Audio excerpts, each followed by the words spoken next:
we are grateful in your presence this morning, Lord. We thank you for the opportunity to gather together as we celebrate the World Environmental Day. Lord, we are doing this. Ukisikia WJ Mdolo, this gentleman is at the core. So without further ado, tunaweza simama, sio? Let's just stand and invite him, Duncan Otieno, who's the patron WJ Mdolo. Just use that. Tumpigie makofi.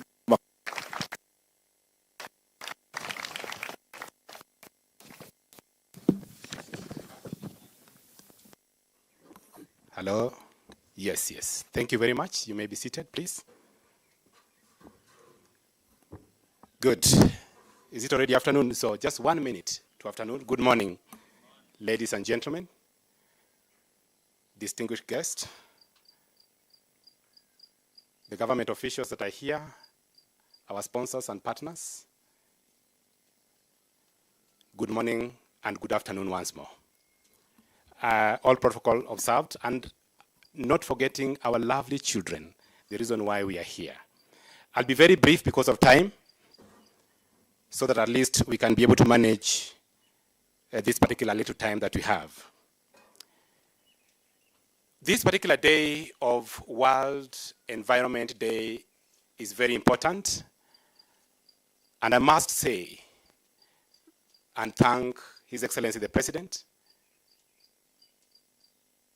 for allowing us to be able to push this particular agenda of environment.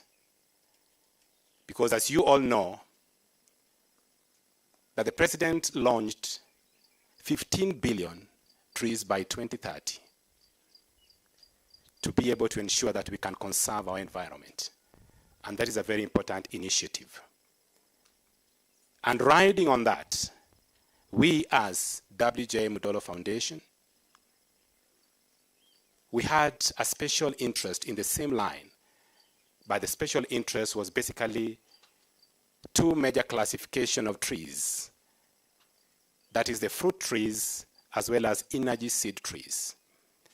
Fruit trees is very common, and I know that the energy seed trees is not very common, but we have distinguished speakers that will be able to take us through so that we can understand what do you really mean by these particular seeds. We look at this particular component of trees because they are income generating, and therefore it gives us the chance to be able to take extra care of these particular trees.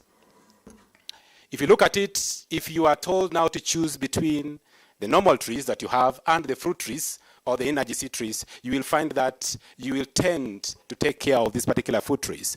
Like even within this particular place here, if you have the fruit trees, I'm sure even the students or the children as they are playing, they will take extra care for these trees. And these trees, they are income generating, both of them. That is the fruit trees as well as the energy seed trees. So we look at it, how can we be able to drive this particular agenda? And that's why today we'll be launching a 2 billion fruit trees and the energy seed trees by 2030 in Africa.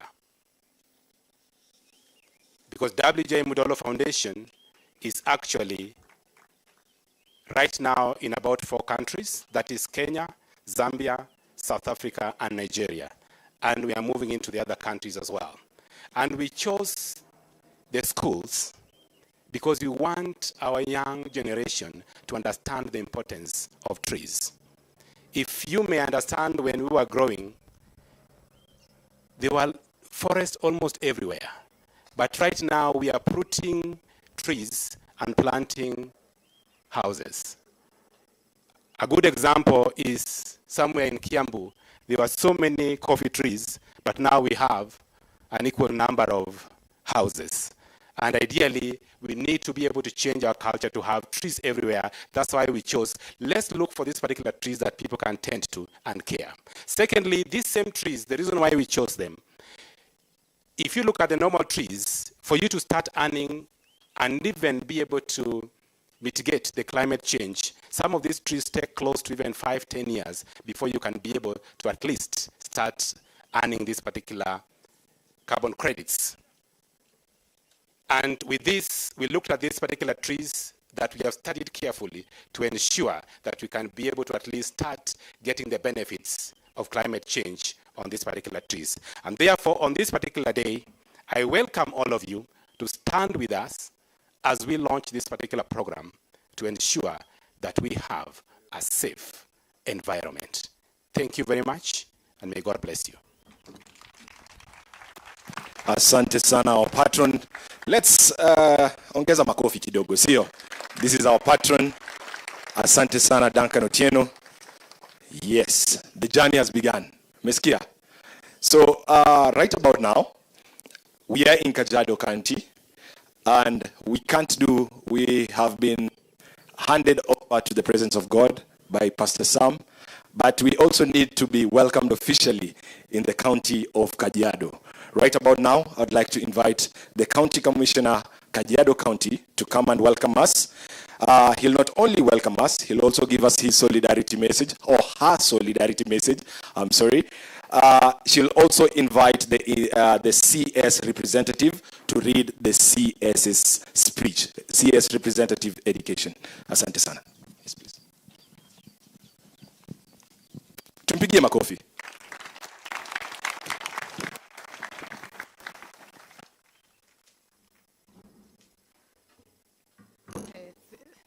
Thank you very much, our MC. I start by introducing myself. I'm Lydia Munyi. I'm the Deputy County Commissioner for Kajiado West. I'm here to represent the County Commissioner who could not make it to be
we do something to our environment. So thank you very much. Feel welcome. We will work together with all the partners to ensure that Kajiado is better than it was many years back. Thank you very much. Most welcome, all of you. Thank you. Wapi makofi, makofi. Madam Commissioner, you are to invite the CS, lakini representative of the CS. Sorry, I forgot the other role that I was given. The representative of the CS kindly come forward and then give your remarks. I'm told during tree planting days, and when we think of the environment, we don't talk a lot. We aim at planting as many trees as possible. Karibu sana, the representative of the CS. Welcome. Akaribishwe kwa makofi tafadhali.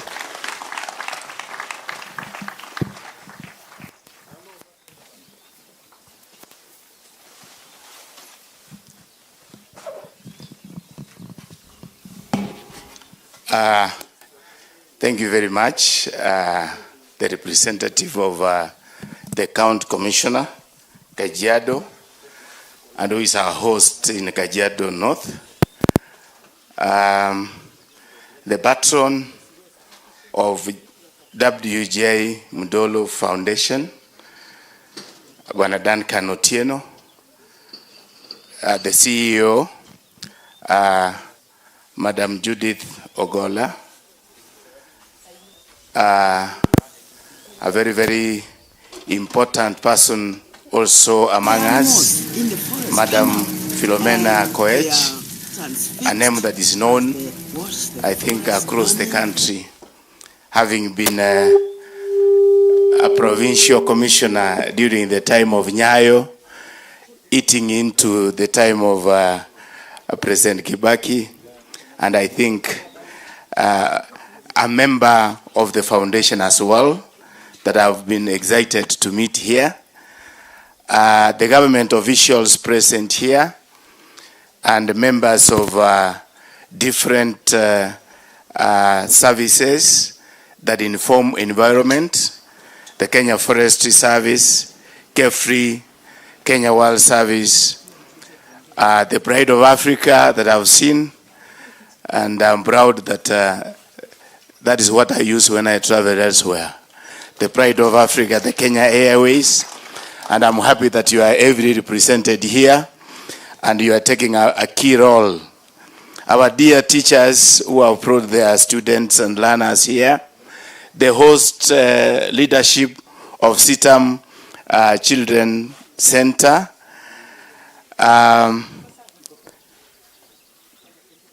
I want to say all protocols observed so that, again, I don't take too long. My name is Stephen Omogo Barongo. I am the head Directorate of Primary Education in the Ministry of Education, Nairobi. And today, I am humbled that I was asked by the Cabinet Secretary, Honorable Dr. Ezekiel Machogu, to come and represent him here in this very, very important day when we celebrate a very important aspect, environment. Environment that was given to us by God himself. And therefore, I will not give a long speech, but I will give a speech as long as it is from the Cabinet Secretary. And therefore, I want to just read as it is, but I promise it is not long, because we have come here for action. I am delighted to join you during this great event when we celebrate the 2024 World Environment Day. We appreciate the United Nations General Assembly for thinking of this day many years ago, which has become a hallmark of global environmental advocacy and a platform for galvanizing worldwide awareness and action for the environment. I am particularly excited that we are targeting school children and learners in our education institutions to bring them to speed on issues such as land restoration, desertification, flooding, and drought resilience, because indeed they are the most effective agents of change in society and can positively influence what happens on our land now and ensure a promising future. Indeed, they represent the future we are talking about. Ladies and gentlemen, we do not have any option left but to collaboratively address the myriad environmental challenges the world faces today, to reverse the planet's land degradation, the escalating frequency and duration of droughts, and unending floods, and move forward towards restoration of the ecosystem and achieving the sustainable development goals. We must all deliberately take an environmental leadership role to restore harmony with nature, champion sustainable production and consumption, and safeguard the well-being of both humanity and the planet.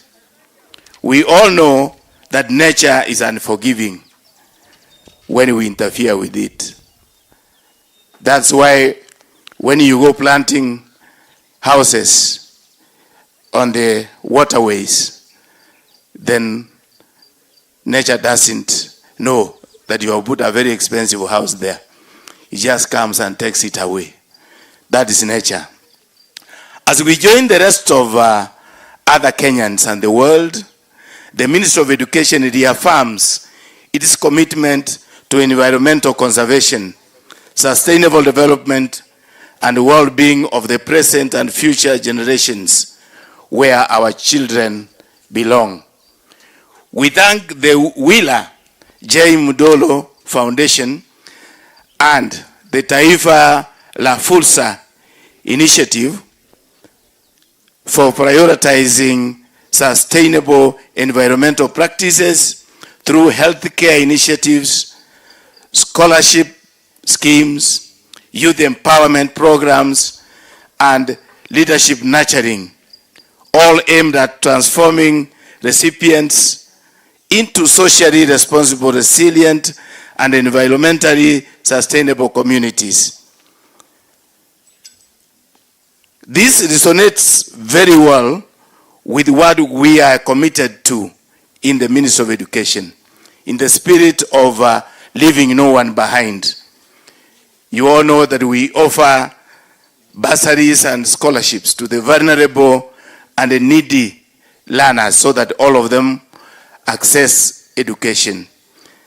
And we are also implementing the competency-based curriculum, which highlights, among other issues, environmental conservation, values, and competences for resilience. Thank you too for focusing on education and arts, among other issues. Indeed, the health of our planet directly impacts the well-being of its inhabitants, including access to education, health care, and economic opportunities. When things go wrong, children become the most affected. I want to congratulate schools that are participating here today, and in the same wavelength, encourage those who have not come on board wakimbie kidogo kwa sababu wanaachwa nyuma. Ladies and gentlemen, when messages are passed through performing art, music, dance, and drama, they sink deeper and they bear lasting impact. When we use children to craft and communicate the messages through poems, as we are doing today, we are teaching our generation and impacting communities where these children come from. Fruit and energy seed tree planting would not have come at a better time. As you all know, we are heeding to the call by the president of this country that we combat the negative effects of climate change by greening Kenya. And we do this by not only planting trees, but growing them. And I'm happy today we are talking about the fruit trees and that other category that I put together to also generate income and improve the economy of this nation. As a country, we have a target of planting and growing 15 billion trees, as it has been put by the patron, by the year 2032. As a ministry, you know, we have the biggest number of institutions, both at primary, pre-primary, secondary, TVET, and other universities. We want to leverage on our numbers, and we have targeted also to contribute very, very strongly into growing these trees. So every learner in Kenya, either in primary or in secondary school, has been given a target of planting 4 trees per year. Every adult, that means teachers and members of the support staff, our members of the board, have been given a target of planting 30 trees per year. We are saying that they should plant and record that they are planted trees, because we have to see all of us achieving the target we have been given by our government. We are also encouraging half of the 23,000 primary schools, where possible, to raise tree nurseries so that they can also assist the communities around them grow trees even in the community.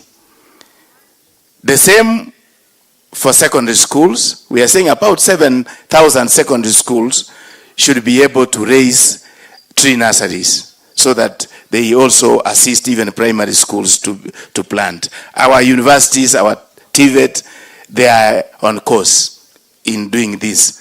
And we want to assist the communities around the schools to grow trees. This exercise has started and we are making good progress. And today, I am so delighted that we are partnering so closely with the Mdolo Foundation, and I know you will give us a boost. Because by targeting our schools and targeting to give a number of trees to schools to plant, you are really assisting us to even go beyond the target that we are thinking about. Ladies and gentlemen, we recognize the importance of the school environmental clubs in dealing with issues environment, and we encourage all schools to establish these clubs and ensure their functionality. Because it's one thing to have a club in place, and it's another thing to make this club functional. We want to see them functioning in creating awareness on environmental issues in the school and in the community, in engaging in sustaining and conservation activities, where we talk about the 3 R's: the reduce, reuse, and recycle. We want to see them cutting down on what they throw. We want to see them volunteer in doing cleanups in the school and outside the school. We want to see them protecting the watershed and conserving water by using less and therefore feeding less into the ocean. We want to see them use reusable shopping bags and avoid the Pulton peppers that the country has banned. We want to see them continue planting trees to provide fruit and oxygen. And you know, trees clean the environment by using the carbon dioxide so that the environment remains green. And now we are also moving into using trees to make money. Ladies and gentlemen, we welcome the launch of the school's fruit and energy seed tree planting program. And we thank W.J. Mudolo Foundation in collaboration with the local events coordinator, Taiva la Fursa Initiative. I want to think that Taiva la Fursa ni taifa ambayo ina space ambayo tunaweza kutumia kurevert mambo ambayo tumefanya mabaya kwa environment. We want to really appreciate you for the milestone. This initiative, which aims to operate through existing schools, environmental clubs, will indeed cultivate future leaders in environmental conservation. As a ministry, we reiterate our commitment and resolve to mobilize and lead other players in taking concrete steps towards environmental protection and sustainability, and empowering our educational institutions and the youth to be actively involved at tender and formative age, because this one does not leave them once they have internalized. Through schools and other learning institutions, we affirm our resolve to continue raising awareness, promoting sustainable practices, empowering the communities, and taking action locally to resolve degraded land, plant trees, conserve water, and promote biodiversity conservation. Once again, I want to appreciate the invitation and commit to continue working collaboratively with the other key players, including the Ministry of Environment, Climate Change and Forestry, NEMA, the KVDA, UNICEF, UNDP, Save the Children, World Vision, and others that are dedicated to environmental protection and sustainability to bring the needed change. Thank you so much, and God bless you.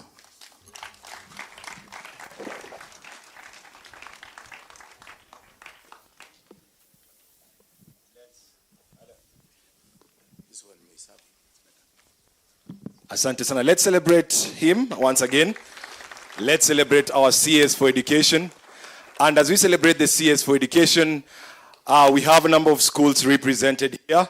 And I wish to just recognize them, because this we are doing with our very able partners. And without you, without the schools present here, this cannot be possible, because the agenda, when we're talking about 2 billion trees by 2030, we are talking about our children being at the forefront of that. So we have CITAM Children Center or CITAM Schools. Nataka tu msimame mpige nduru. Sawa, ukisikia jina ya shule yako, nduru sana. Au sio? So let's start with CITAM Children Center. Yeah, napenda kusikia hivyo. Then we have Oloitipis Secondary School. No. Let's take that again. We have Oloitipis Secondary School. Better. How sio? Let's see if the next group can make it even better. We have Faith Joy Academy. You're following me. Let's take it again. We have Faith Joy Academy. Oh my. Narumoro Mix High School. I'm wondering whether I should go on or not. But we have Eretiti Mix Secondary School. Ereteti. Nice. You've encouraged me. Then we have Oloi Tokoshi. Yo. Oloi what? Oloi Tikosh. Wapi nduru yao? Then we have Nkarusa Primary. Nkarusa. Wako wapi? Nduru yao? CITAM Children Center. Kwa mara nyingine tena. Wapi nduru? Thank you. CITAM School. Wapi nduru? Yes. That's where my encouragement is. How's your? Right about now, I'd like to invite a speaker who's going to talk to us. He represents the Kenya National Union of Teachers. He is the Deputy Secretary General of that institution. His name is Mr. Hesbon Agola, who will come and just give us a short speech or a short presentation as we go on. Karibu sana, Mr. Agola. Asante sana. I moved there. It's okay. There's a speaker. It's working.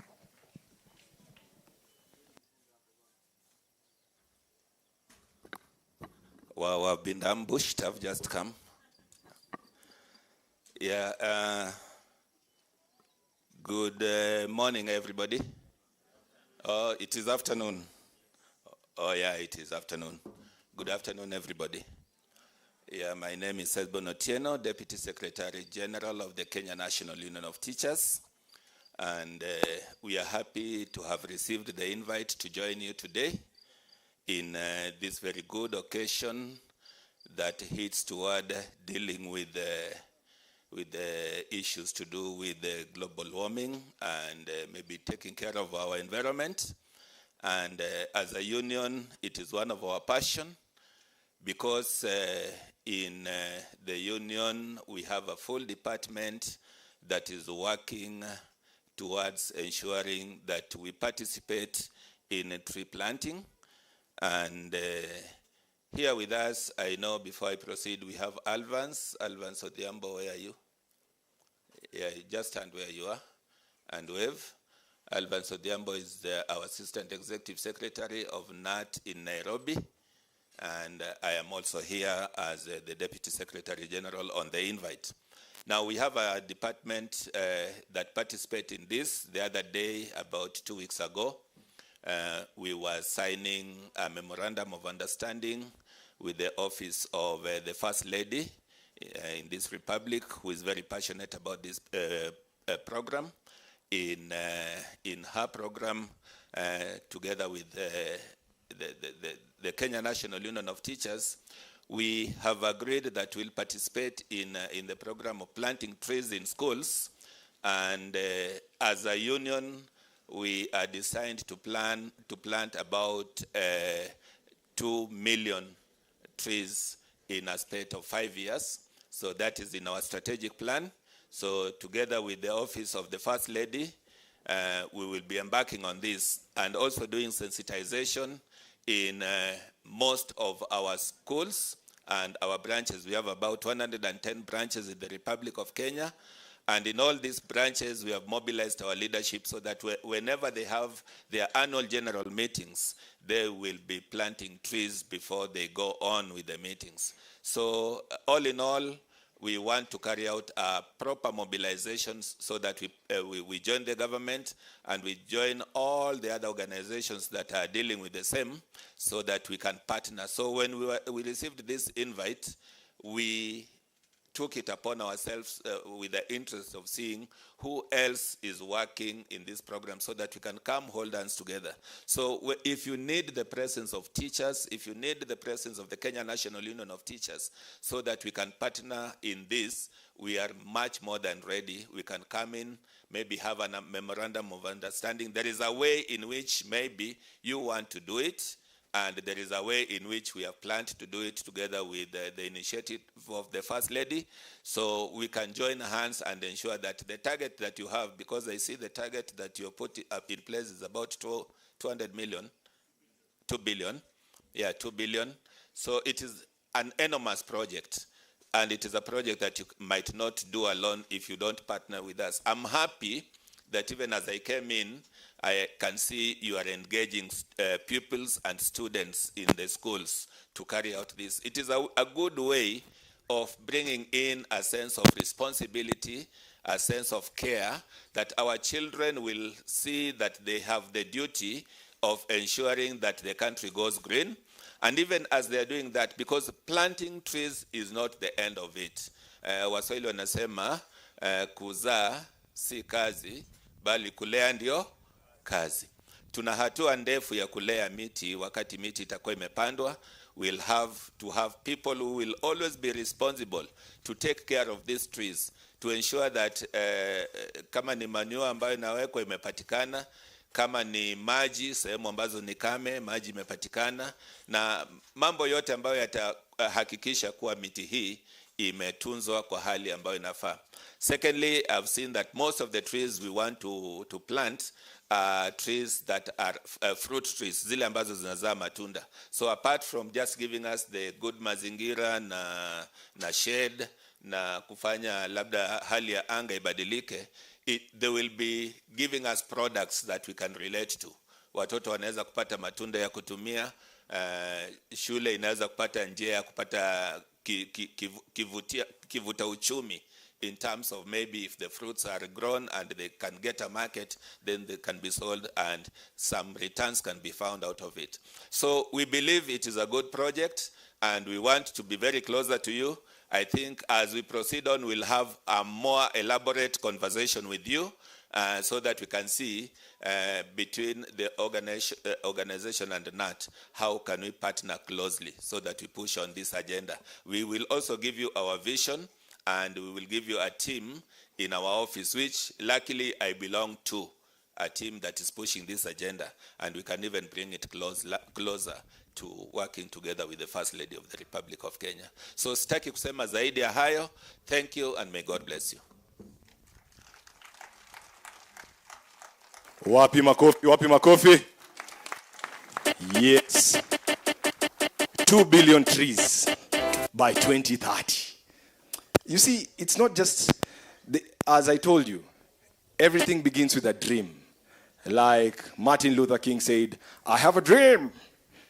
Today, we are seeing a dream coming to fruition. 2 billion trees by 2030, and not just trees. We're talking about fruit and seed trees. Why? There's an importance to that, and we'll have a panel just to discuss the economic benefits of energy seed trees. But before then, we have the pride of Africa, ndani ya mjengo. Wapi nduru yao? Yeah. I'm now motivated. So, as they come, before they come, we have the panel, because we have Susan Nambusi, who's the sustainability specialist at Kenya Airways.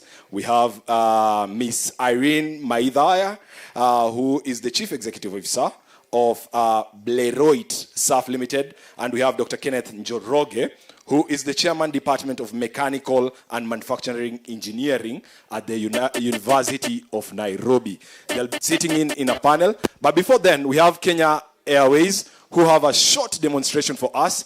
They'll be coming in on stage just to show us something. Today we are flying. Yeah? With KQ around, we are doing what? We are flying, the pride of Africa. And best believe that our patron, W.J. Mdolo, Duncan Otieno, will be flying KQ. We'll not hire a private jet. We'll fly KQ. Aye. Karibuni sana. If you get it. If you don't get it, I'll see you. They're ready? I hand you the mic? You, okay.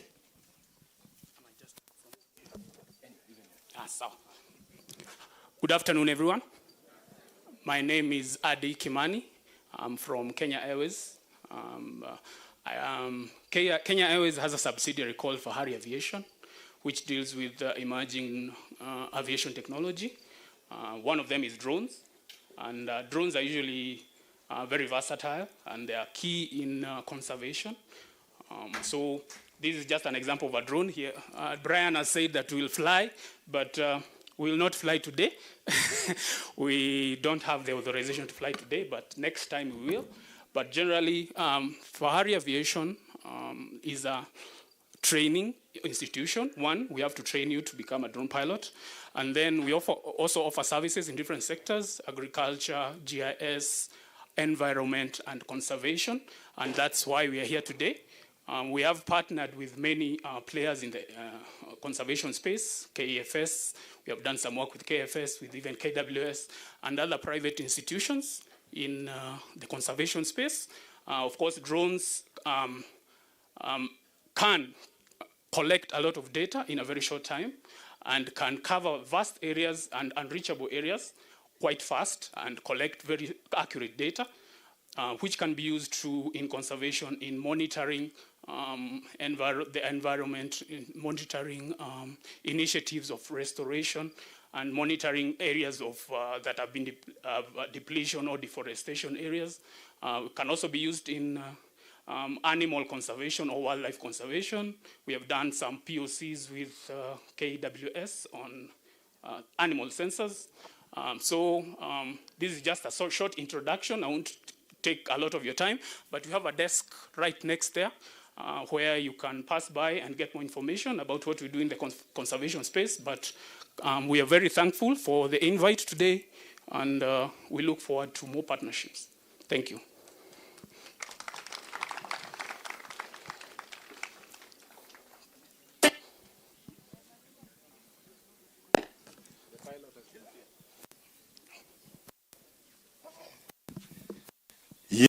I was transforming. can call me a transformer. Karibu sana. So right about now, we want to have the panel. Nakaa vizuri, si ndio? Nakaa mtanashati.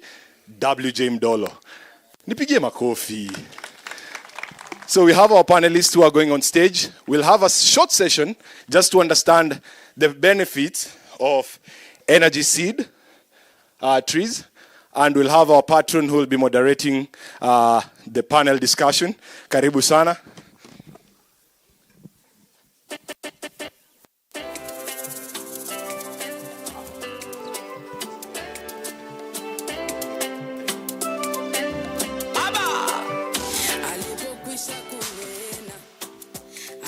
Good afternoon once again.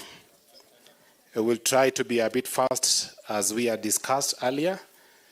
With us here, and today I'm going to moderate this.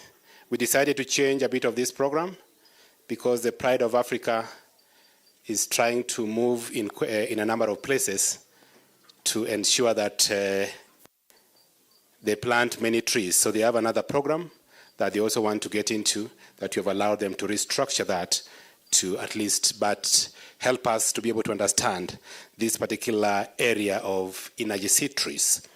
So my name is Duncan Odworo-Otieno. I'm the patron of WJ Mudolo Foundation. I will be moderating this session, and in this particular group, or this panel group, we are looking at the economic benefits of energy seed trees in environmental sustainability and climate change mitigation. And basically, the people that we consider that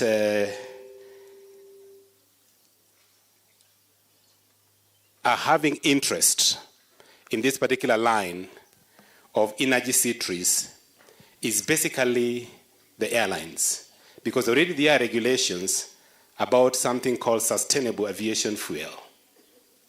And where there are regulations, it means there's interest in that particular sector. And that, it means it is an economic cash crop, not just the way we used to look at it. And at some point, some of these, as they discuss, because when we were arranging these, people were asking, what are these energy seed trees? And how can we be able to make money out of them? And that's why you see the interest of our Pride of Africa. And we really love the way they are pushing for sustainable environment, which we believe is really going to change both our environment and also our pockets. And the best way for us to be able to understand this much, we have Ms. Susan Nambusi, Sustainability Specialist at Kenya Airways, that will take us through the role of airlines in planting sustainable fruit and energy seed trees across schools in Kenya. A more focus on carbon offsetting initiative. Thank you very much. You can give us something just for us to understand this.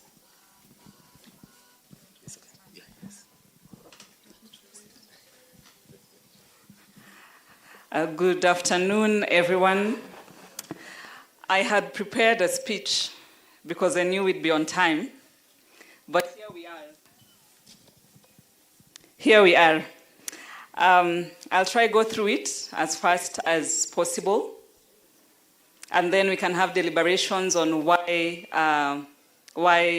energy seed trees and fruit seed trees. Distinguished guests, ladies and gentlemen, girls and boys, good afternoon. It is an honor to stand before you today on this significant occasion of the World Environment Day. This day serves as a global reminder of our collective responsibility to protect and nurture our environment. It is a day to celebrate our planet, reflect on our actions, and commit to creating a sustainable future for generations to come. I am thrilled to highlight this innovative and impactful initiative taking root here in Kenya today with a plan to plant 2 billion trees, where schools play a pivotal role in planting sustainable fruit and energy seed trees. This project is a testament to environmental stewardship and a beacon of hope for our future. Airlines, often seen as contributors to carbon emissions, are actively embracing their responsibility towards the environment through various measures that they are taking to mitigate their impact on this planet. One of the most promising measures is the planting of these trees in schools across Kenya.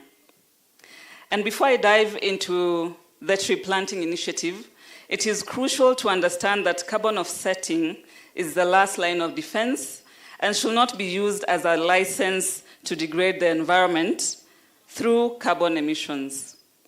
Besides carbon offsetting, airlines are undertaking multiple efforts to reduce their footprint, including measures like investing in fuel-efficient aircraft, optimizing flight operations, and the biggest chunk being implementing sustainable aviation fuels.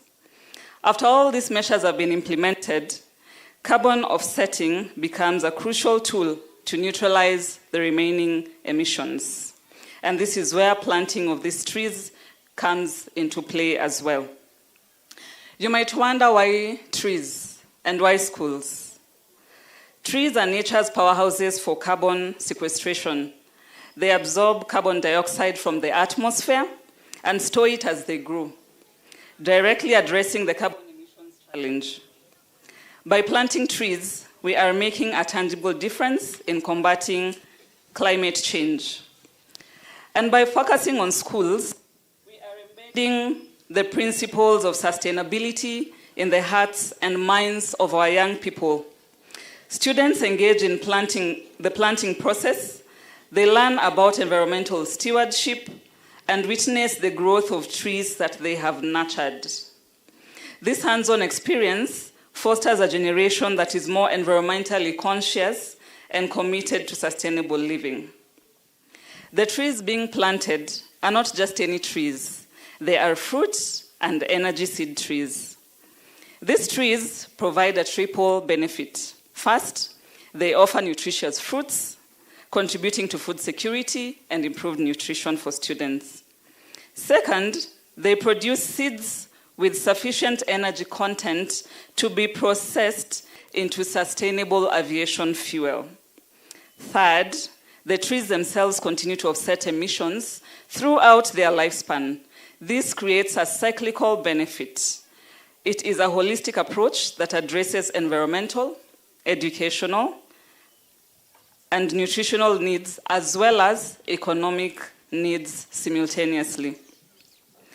I would like to extend my heartfelt gratitude to the W.J. Mudolo Foundation for championing this initiative. Your commitment to sustainability and innovation sets a powerful example for industries worldwide. You are demonstrating that economic activities can indeed go hand in hand with environmental responsibility. To the schools and students participating in this project, thank you. Your enthusiasm and dedication are the driving forces behind the success of this initiative. By planting these trees, you are not just contributing to a greener planet, you are also paving the way for a more sustainable future in aviation and beyond. Beyond schools and the foundation, I would like to thank everyone that has attended this function. The President has put on us a deliberate target for planting trees, as has been discussed. So it is upon each and every one of us to take it up on ourselves to not just plant trees, but manage the trees.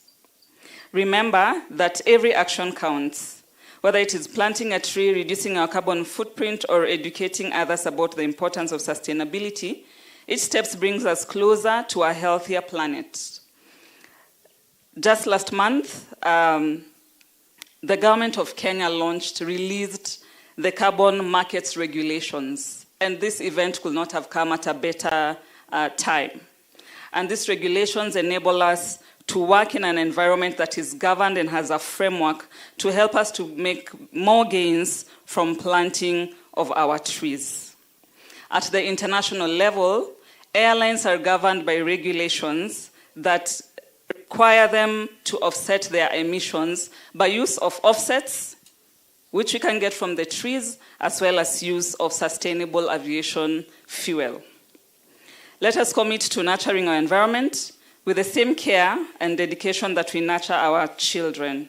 Let us ensure that future generations inherit a world that is not only livable, but thriving. Together, we can make a difference. Happy World Environment Day. Thank you very much. Now you have heard of the benefits and why the Pride of Africa is very much interested in this particular program where we have the energy seed trees. But you might ask yourself, what are these energy seed trees? Do you really know them? And one of these particular energy seed trees, the one that is common, maybe the one that probably people know, there's something called castor. Have you heard of castor? Castor is one of the energy seed trees. Another one is called yellow oleander. How many of you know yellow oleander? Do you know yellow oleander? Yellow oleander is very common. I might request the people in the media, if you Google yellow oleander, it's a very common tree. Ni ile inatoa maziwa, yeah? And has yellow leaves, yeah? That is the yellow oleander. The other one that we have is called croton. How many of you know croton? Good. Croton. Okay, these ones are chosen because of the oil content on that particular seed. Now, once you press that particular oil, that oil is what is used to make sustainable aviation fuel. On your own time, for the students, this is now homework. And we ask the teachers to ensure that this one is marked tomorrow. Okay? You must have a picture of this yellow oleander, this castor, croton. We have one called oyster nut. Another one is called Cordia africana. We have bishop wood, which we have here. It's with us here. Then we have, the other one is Alan Bakia. That is homework for all of us. The others, you can mark yourselves through Google. You'll be able to find answers there. Now, this takes us now to the next bit, to be able to get a deeper understanding of green energy in Green Planet, the synergy of trees and sustainable fuel. And this will be presented to us by Irene Maithia, the CEO of Blériot SAF Limited. Welcome.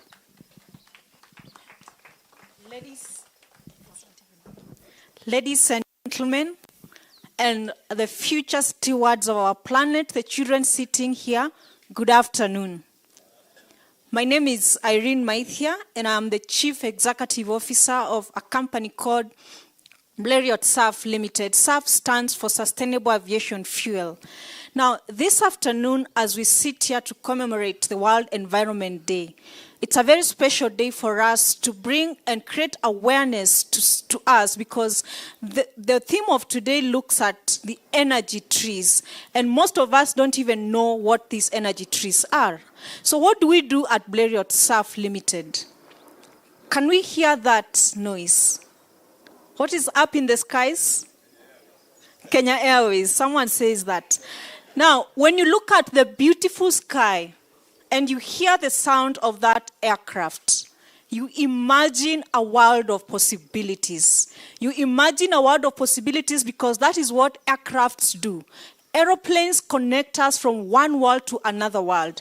They take us to places of economic connections. They bring togetherness and they bring the world closer home.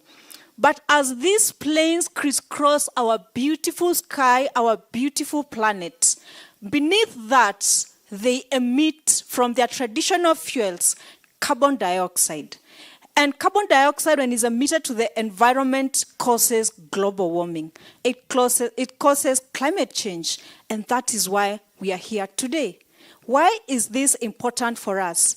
We at Blériot SAF Limited have come together to try to look for innovative ways through which the aviation sector, the airlines, the space in the environment can mitigate or reduce its greenhouse gas emissions. And how are we doing this?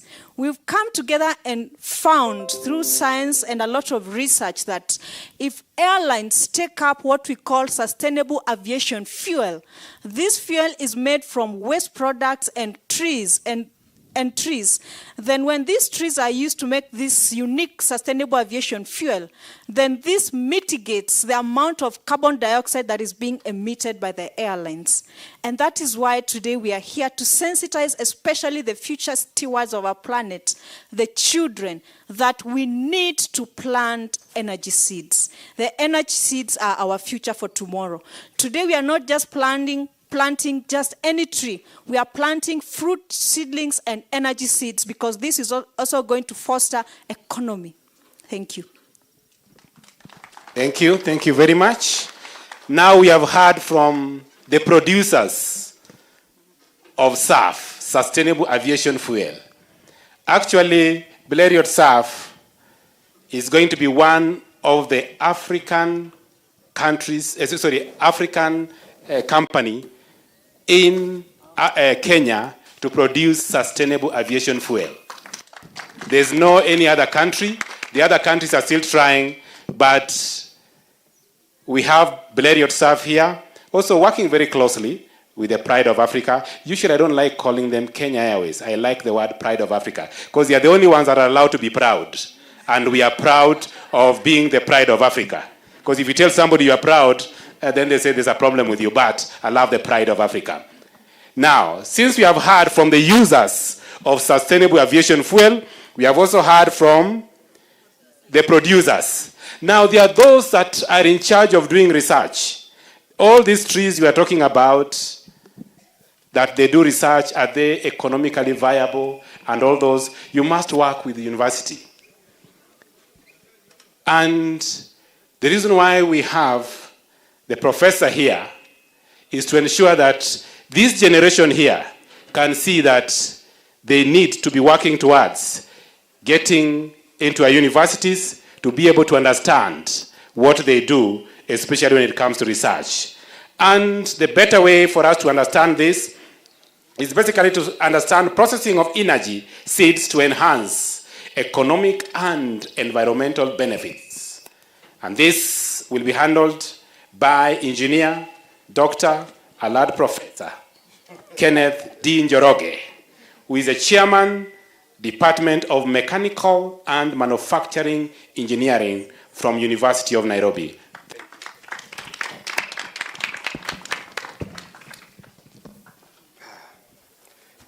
Quite an introduction. Morning, ladies and gentlemen. Afternoon. Now, how do we start this? First, we say all protocols observed. Thank you for inviting us for this function. I think what I could do is give an idea as to how these seeds are processed to start with, and then take it towards how we can benefit from engineering. Now, oil seeds are like, we've already been processing oil seeds. We use them for food. Process is fairly simple. You clean. If you buy your tomatoes, what's the first thing you do? You clean them. Then you prepare them. Now, processing of oil seeds is you crush. Sometimes you break them down into smaller pieces. Sometimes you will heat to be able to remove the oil. Sometimes you will soak them in a solvent to be able to extract the oils. The message is that it is a technology that is already available, is already being used, because your cooking oil that you cook in the homes is processed in that way. So it's not new. The opportunity is now, what do we do with that technology to benefit from all these trees that are coming, that are going to be planted? So that's number one. Number two, in our growing up, and I would think maybe many of you are about our age, we knew trees in one way. If you look on that end, that's a tree. When you talked about mangoes and oranges, we call them fruits. Now we know that they're fruit trees. When you talk about trees that decorate, those are flowers. But now we are learning that they are decorative trees. And now we've learned that there are trees that we call oil-bearing seeds, oil-bearing trees that would enable us benefit from. The biggest opportunity with oil-bearing seeds is that, trees, is that you don't need to cut them down. We just need to harvest. It's a big opportunity. That, if you are to benefit from, you need to cut it down, turn it into timber, and then process, make things from it. But with oil-bearing seed trees, we don't need to do that. Number two, these are trees that are able to grow in an area that is arid. Now, there are two types of oil-bearing seeds. There are those that give us oils that we use in cooking, the edible oils, and there are those that we are not going to be edible oils. I believe the focus now is to be able to pick those that are non-edible, because we don't want a competition between edible oils and non-edible oils. Unedible oils. So our focus, I believe now, is to be able to plant a lot of trees in those areas that we are not using and generate oils that we can use for fuel. Having said that, then the last part I would like to bring to you is something that I'm seeing ahead of us. We need to look at the future. And it's great that we are talking to, as part of the audience, children. In my youth, the telephone was placed on a wall. Perhaps it's the same for you. Today you have it in your pocket. Generations are changing. And what we have exposed our young to is a different lifestyle from what you and I were exposed to. So we need to look ahead, and as we plant these oil-bearing trees, seed trees, we need to ask ourselves, who are the farmers going to be? Now, this wasn't quite part of what I was asked to do, but I think it's important, because I see them when they come to class, I see them when we examine them. We have a generation that is different. Now, I have held a djembe, I've gone to the farm, I've held a panga. They are less likely to do that. So we could be planting trees, but we have no farmers to run with it. We need to understand how they will work. And the reason I raise this is our generations are looking for something simpler to do, less effort, and that's the truth. We fight with them in class, we tell them they're not working hard.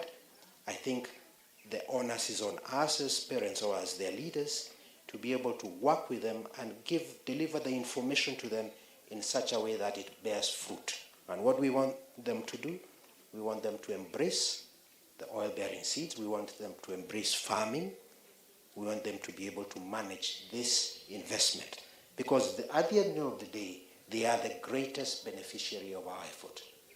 We need to agree as a people, and we need to mechanize. Now, one of the things we do at the university, and I'll give you an idea, is, I'll give you a couple. At the University of Nairobi, we have a department called Geospatial. Now, the device that was being shown to us by KQ, the Pride of Africa, is a drone. Now, we use drones to gather data. And in every investment that we see being made for the future, data gathering is an important thing. University of Nairobi are experts in that. The Department of Geospatial will pick information on the ground using satellite information and drones. They lead us in that area. The expertise is therefore available to our community to be able to advance. The university requires to be challenged, and you are the ones to challenge it. Then we talk about mechanization. I look at cultivation today. I look at what China is doing, and I think, what will our children want to do? The djembe is not the solution. We have small-sized tractors. You can sit on it. It's about the size of a chair. We have hand-driven, handheld mowing equipment. So we need to prepare, develop that, and expose them to it so that they don't look at agriculture, farming, growing trees as a dirty job or a laborious job. We need them to embrace and realize they can sit at their laptop, they're always with their phones, they can manage technology, can use technology to manage their investment. So with those brief thoughts, I thought I'll stop there and say thank you for this opportunity. Thank you very much, Professor. Thank you very much. Now, as we just conclude on this, before we get one or two questions from the congregation for this team, I would request Kenya Airways just to tell us what are the regulations concerning the sustainable aviation fuel that probably it is good to be aware of, to know what is also the future economic benefit that we might get out of this, and what quantities should we be looking at to ensure that this particular energy seeds or oil-bearing seeds become very profitable and people can put their minds that there's a business there. Thank you. Yeah, thank you for that question. Thank you for that question. In terms of regulations, locally in Kenya, the process of coming up with a renewable energy policy, reviewing actually, to include sustainable aviation fuel as part of the renewable energy policy. That just started, I think, a month ago. So we are nowhere with regulations locally. But when you look internationally and at the routes where Kenya Airways operates, we find that we have mandates. If you look at Europe, we have a mandate to uplift 2% of our fuel for our flights that operate out of there has to be sustainable aviation fuel from 2025, January. And 2030, I think it's 6%, and it continues growing. So locally, no, we are not yet there, but something might happen. If you look at the UK, the same, they just produced a mandate the other day talking about 2% uplift from 2025. And when you talk about volumes, I think we are talking about, if we are talking about annually, something upwards of 400 million tons, if we look at 2%. Yeah. Basically, hello? Yes, basically you can see, if you are talking of millions of even liters of sustainable aviation fuel, that is a very big market. And it's not only the Pride of Africa that will be getting that particular fuel here. Once in this particular setup, even the other airlines, as they land here, they'll also be able to get that here. So we just wanted to give you more of a picture of there is business ahead. So if we start training our young generation about this particular kind of cash crops, then we can push this kind of cash crops to ensure that we have this particular income. Maybe just to go to the professor.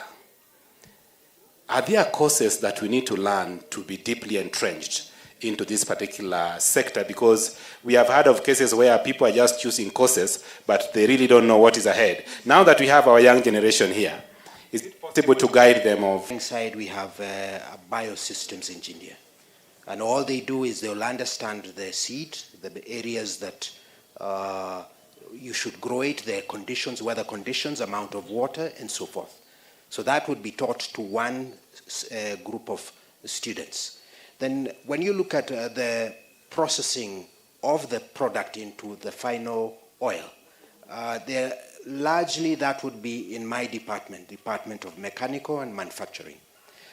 We are able to look at the equipment. We develop equipment, and it would entail crushing, filtering, soaking, and so forth. So broadly, that would be done in my department. We do not have a specific course for that. We try and avoid creating courses for specific industries, because if they don't get work in that industry, then they're without employment.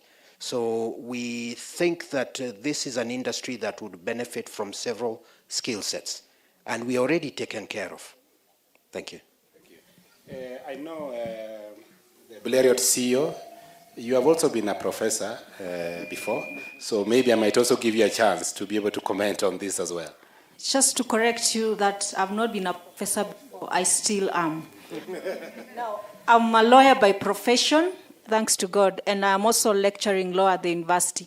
And when the patron of W.J. Mudolo asked what it is that we would encourage the young ones to study, it quickly came to my mind that at the universities, we also need to encourage the young ones, especially in my space, which is law, to look at renewable energy, because we don't have a lot of awareness and education exposure to tell us when we are very young that the manufacturing space, and especially renewable energy law, for instance, is where the future is headed. And we have very little legal in this field. I'll tell you that because I'm currently researching on sustainable aviation fuel. And in Africa, we don't have any experts. I keep looking to the Europe, to Germany, to the US, to the UK. And yet, we are very gifted as Africans and as Kenyans. We are very brilliant and intelligent children who can come into this space and drive this agenda forward.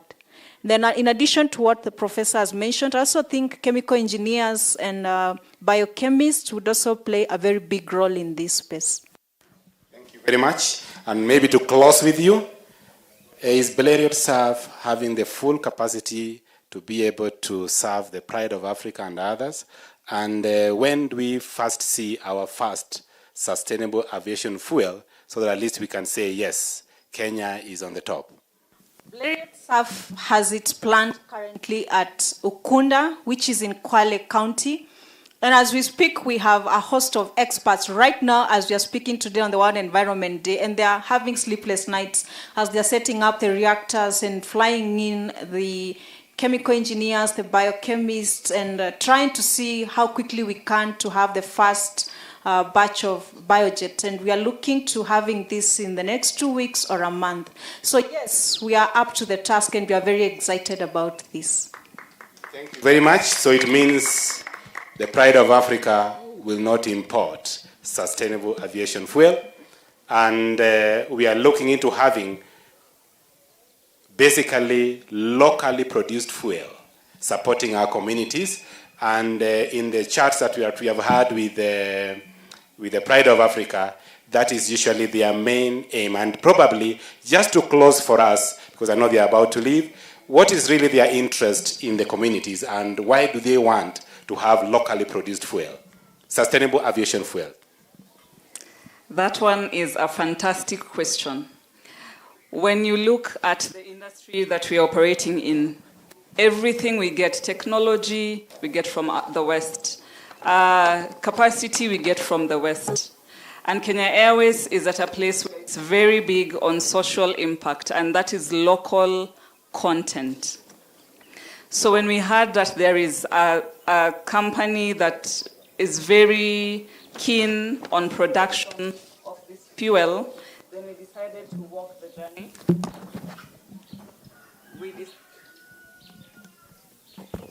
Unanyonga Mike.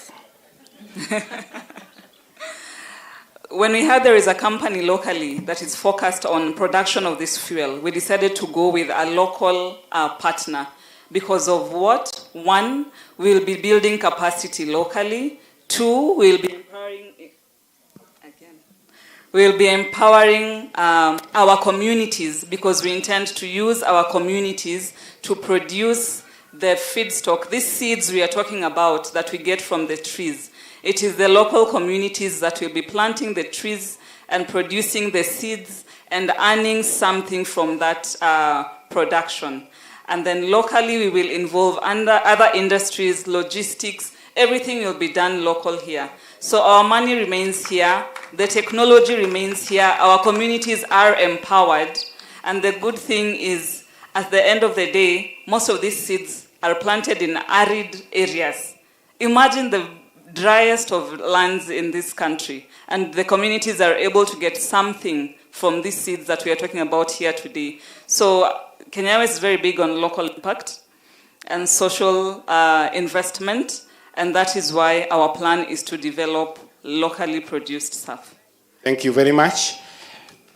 You have heard of that and the opportunity that is there, because you wanted to paint a picture of opportunity. People like to run where there are opportunities, and that's why we decided to bring in the users. We also brought in the producers, the researchers, and also the ones that are also now propelling this through the schools. And basically, just to close with that, the reason why we are looking at schools, the schools will have these trees because most people don't know them. They are grown here. They create their own seed beds, which WJ Mudolo Foundation, with the key partners that has interest in those particular areas, will be able to ensure that if the community, they want these seeds, they can get them from here. And with that, the children, when they are coming to school, they can actually be able to collect whatever seeds that are available, they come and bring to schools. Then the schools become what we call the aggregators. So now the users, the producers can come and do the collection of these seeds from schools. So the schools get income, and the children that have brought also these particular trees also, they'll be able to get income. And that's the way we are looking at it, that this particular income will calculate down into the every households. That's what we have. And I believe with that, we are done with that. Unless there's one burning or two questions, then the team can answer, please. So do we say you have gotten 100%? Okay, there's one question there, please.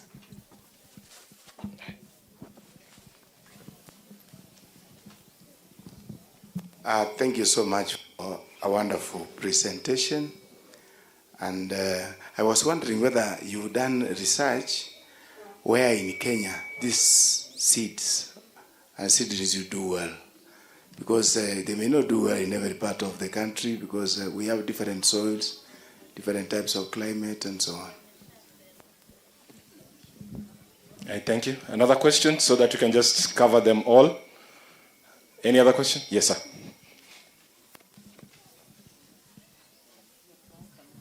My name is, I'm a teacher at Reteti Secondary. Mine is actually to agree to the approach that Kenya Airways is using towards growing these energy trees. Because I remember, as a teacher of history, when the colonialists came in to introduce boarding schools, they used the children. So they went into the villages. They had to get the children and induced them with some gifts, gave some gifts to parents, and then they were able to get the children into some seclusion, into some places which were not actually accessible to the adults. And that's how the concept of boarding schools came in. Now, if you actually mean it, maybe at some point, I don't know, if we go by the past, then we should also prepare that to bring in the political class, the leadership, because actually those are the guys who stand ahead or against such projects. But the idea of studying and using children in schools, I think that's a bright idea. Yeah, I buy into that. Okay, thank you so much. Take another one. Is there another one? Yes. So that we can just answer them wholesomely. Yeah. My question is, this being a very brilliant idea, as we've had it, what is the government role in it so that we have ownership and sustainability and support? Thank you. Thank you very much. The last question here. Oh, the two. Yes, please. Good afternoon. My name is Alice Yante from Nema Kajiado. I'm an environmental officer. I also to agree on the research and the effort that you are doing as Blériot and Kenya Airways. And my question will be, in partnership with communities, especially local communities, do you intend to partner, especially for the projects that are already existing? Especially for NEMA, we have projects in the local villages where we call the GF, projects under the Kenya Climate Adaptation Fund, where we develop demonstration farms, especially in Kajiado, where we try to show the Maasai to do the alternative farming rather than just doing the livestock keeping. So I'm just asking whether you intend to collaborate with those local communities under the Kenya Climate Adaptation Program. Thank you. Thank you so much. I believe our panelists are taking in all those questions. There's one. I hope itakuwa na feedback. Okay, thank you. I'm Samson, I'm a teacher, Ololoitikoshi. And mine is a question based on the agreement that we are now having today on the paradigm shift from the planting to nurturing and to vision. My question is, now that you have come up with the initiative of developing the 3 nurseries, are there strategies in place to facilitate the same for the young children who are going to do the same and they are very good at it, so that we can have the nurseries and we can be able now to distribute to the immediate communities? Thank you. Thank you very much. Our patron, please.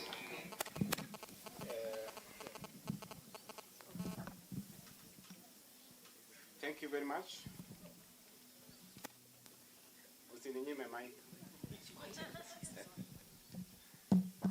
Thank you very much. I will start from the last question and thank God to the technology so that I don't make a unilateral decision.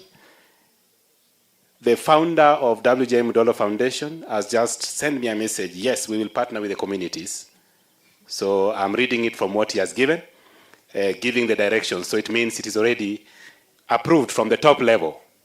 Okay? And you asked about the seed beds. Part of the agenda that we have is to ensure that we can create seed beds with schools. That's why we chose schools. And he asked about, the teacher here asked from Eriteti. The names at times becomes a bit mouthful, but we'll learn. Yes, the reason why we looked into the schools is to ensure that we'll have enough space to teach our young generations, to ensure that at least the environmental clubs are actually working.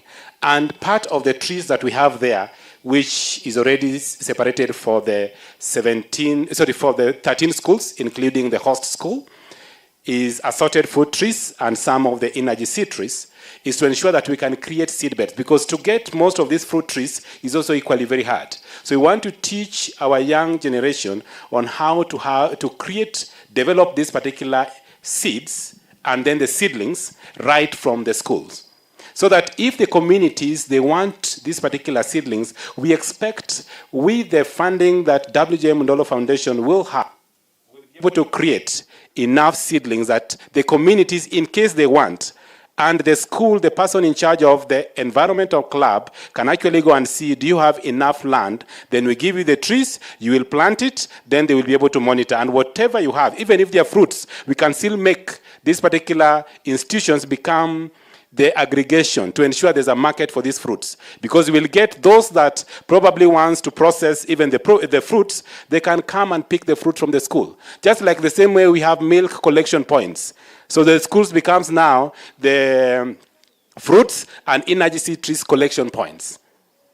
And the cost will even be much lower if they pick them from there. But both the schools and the communities will be beneficiary of this particular structure. So basically, that's there. The other question, maybe I might hand over to the other colleagues to be able to answer.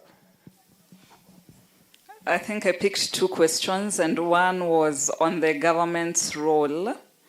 I am not sure in which aspect exactly, but I'll just give a general answer. The government's role is in creating policies and frameworks that actually enable such initiatives to work. Otherwise, we will end up with humanitarian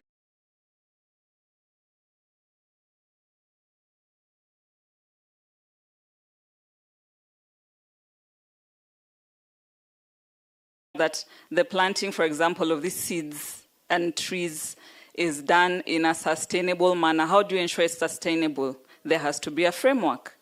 How do you ensure that we are not exploiting one another, there has to be a policy. Then who checks who?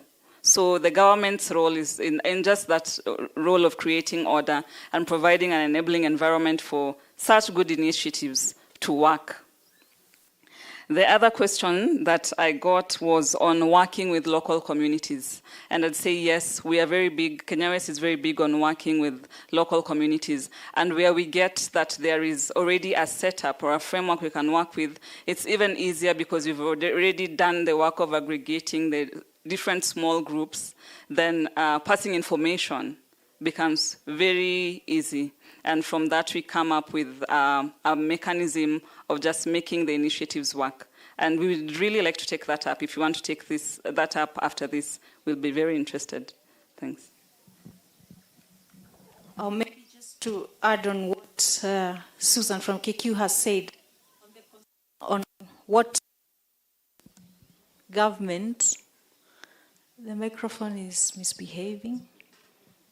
Now, I just want to mention that as currently we are aware that the Italian government has a company called ENI, and they already have a subsidiary in Kenya.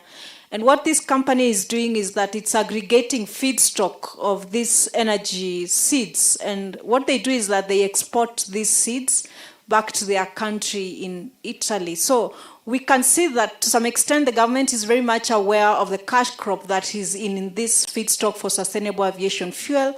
It's created an environment where foreign investors can come in and create awareness to the farmers.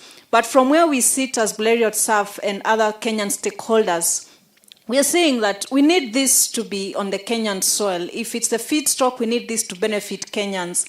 And how do we go about this? We start with sensitizations, like the awareness we are doing today to the children, because unless we are creating a generation that understands the importance of these energy seeds, then that in itself will not be sustainable.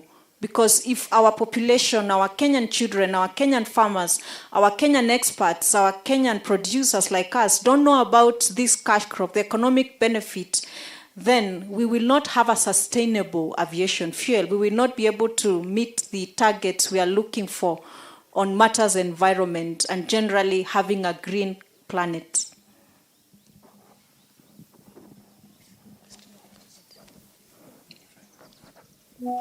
There was a question about where we grow these crops. Broadly speaking, keep in mind that there are very many varieties, so there will be very many opportunities to use them. But the strategy must take in consideration not just the conditions, but also competition. Keep in mind that we're also growing crops for food. So our interest is those varieties that will grow in the arid areas and that are durable. So we will be looking at those kind of varieties. I'm aware you're doing something in Kwale. I know somebody who is towards Malindi, who has also got about 100 acres, and they're doing that. And maybe to finish and say, one of the crops that has been considered is so-called madenge. So that should give you an idea as to where we are targeting to invest this. Thank you. Just to add that currently in Makueni County, the farmers there are already growing the castor seeds, but the quantities are not yet enough to be able to see a large investment in terms of feedstock for the fuel, and that's why it's very important to have this sensitization and farmers being trained by, for instance, the agricultural extension officers, and the government needs to come to the table and invest in this as well. Thank you very much, my panel. I believe they have really educated you a lot, because I know we had a lot of questions that were coming out of this, because fruit trees, we all know fruits. So that's why we didn't have to spend a lot of time on that. Yes. Yes, and just in closing, after that, then we'll just hand back to God's favorite to be able to at least take over. Thank you. Been asked to close, and I will want to close by planting another seed.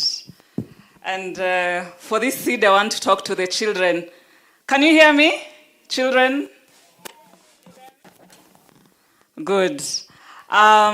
So we did not just come to talk about the seeds that we want to plant on the ground, also the seeds that we want to plant on our children, and briefly talk about Kenya Airways and the aviation careers, because these are the generation of aviators that we are looking at. So our students, we want to tell you that there are careers for you in this industry. They range from that aircraft that you had passing. You know, everyone thinks that when you say you're working for an airline, they think you're a pilot. So it goes beyond being a pilot. There are so many careers. There are so many fantastic things you can do in the aviation world. I want to show you two beautiful staff that we came with today. If you could please rise. Please rise. Makofi kwao.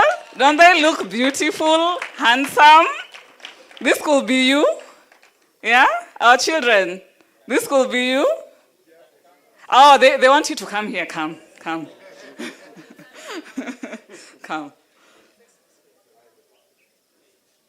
The pride of Africa. The pride, yes. Oh, wasema waoni hapo, panda hapa. It's okay down here. Okay. You can see. You can see at the back. No? Okay, come. The children cannot see. Come in front. I'll help you. You can see them now? Don't they look good? This could be you. Yeah? So we have so many careers, and we come from very diverse backgrounds, very interesting backgrounds from all over this country. We are here to say that it is possible to work in this industry. We want to nurture another generation of aviators, and we just came to show you that you can do it as our children. All right? All right, thank you. So we hand the mic back to God's chosen. God's favorite host. How's you? Let's clap for them. Let's clap for them. Madam CEO. Madam CEO. Please, come kidogo tu.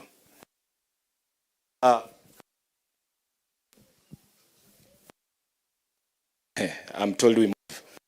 It is national and Windeg. Oh my. Here that these byproducts of these biofuels, can they affect climate change? That was a question that was out there.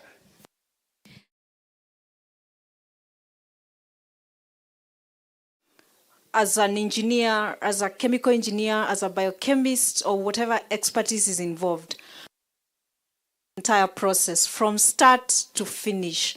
So you must ask yourself, you're talking about sustainability. You are producing sustainable aviation fuel, for example. What happens to the end product? And I can confirm that measures have been put in place to ensure that we do not have a compromise on the land use. And that's why we talked about a circular economy.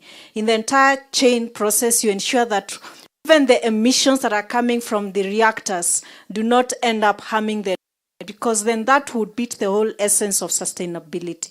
So yes, that has been taken into account. Thank you so much. Thank you so much, Madam CEO. Just before we go to the next segment, there was something that was mentioned here, and I want to see how many people are paying attention, okay? Tuna zawadis. You see, I'm holding some gifts. I'm coming bearing gifts for the Christmas in, is it June? Yes. So there are a number of energy seeds, right? Our patron here gave us the names. So I want to see from the students who caught it. So anyone, just stand up, give me an answer. I'll give you a good gift here. Any student? Yes, I can see one there. Yes, that one in yellow. Run, you can run. Come. Another one? Yes. Another one. While she's running, she'll tell us her name, the name of her school, and her answer, okay? I want another student if you want my gift. Yes, please. Okay, my name is Sheila Nyawira, and you said one of the types is castor and yellow oleander. Wow. Huyu ni chopi, si ndio? Na akiwa chopi anapewa zawadi kubwa, sio? Let me see. Yes. So today you'll go with a cape. This is uniform. Which school? Ololtepe Secondary School. Oh, another. Thank you so much. You can have your seat. We have another gift here. Yes, I can see there's a boy there. Are you raising your hand? Run. Yes, you, come. You at the back. Pale karibu na fence, umeshika karatasi kwa mdomo. Come. Any other student? We have a number. She has mentioned 2. So we still have more. This side, quickly. Yes, I can see you in a blue sweater. Come, running. Yes, you're here. Run. You're a young blood. Tell us your name. Eric Javan. No, move here. Yes. Eric Javan. Eric Javan. Which school? Oliver Lloydian. You have to say it pole, eh? Okay. Which school? Oliver Lloydian. You've got it, eh? Bossa. So give me one. You said the Bishop Tree. Bishop Tree? Moja. You run. Okay. I have still one more gift there. Okay. Your name? My name is Sarah Kemunto from Ololtepe.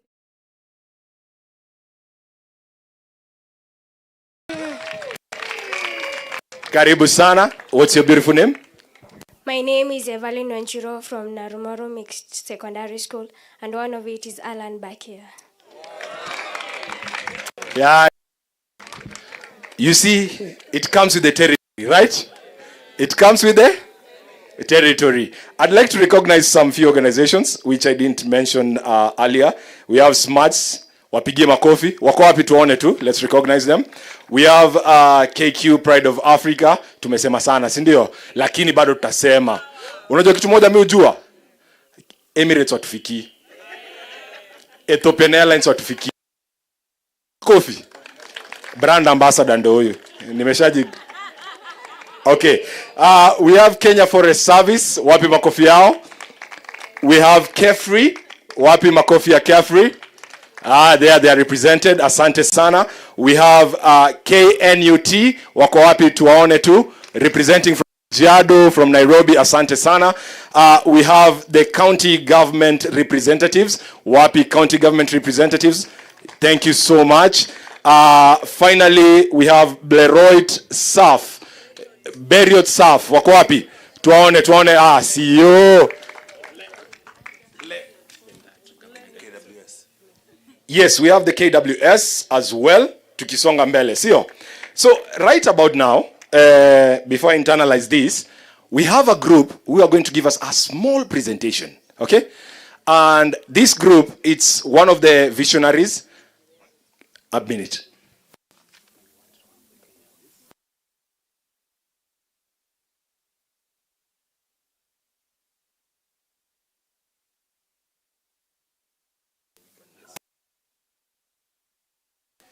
Okay, some housekeeping. So the Pride of Africa, they have flights to take care of. Okay, so tutawaruhusu wapande miti kwanza.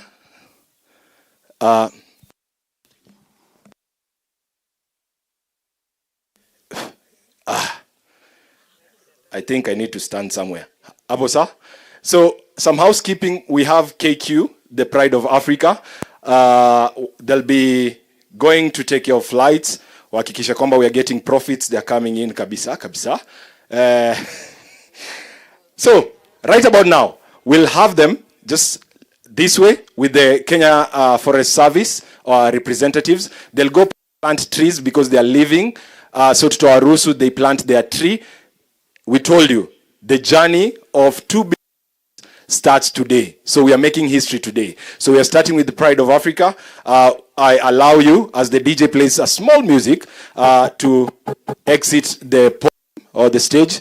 And as that is happening, we have Mwangari Maathai Foundation. We have a short presentation that will be running on your screens. As that happens, we shall have them come here and Wangari Maathai Foundation, please.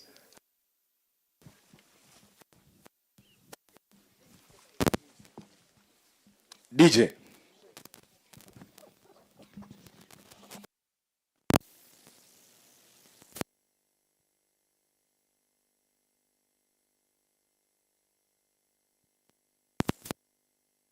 Yes, I think this is much better.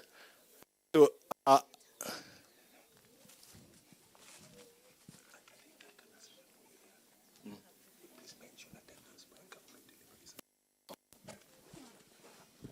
so also we have government delivery service, attendance by government delivery service. Wako wapi government delivery service? In about 30 years, makofi yao ondo kina Huduma Center, kina nani, the kisha government of Kenya delivers. How sio?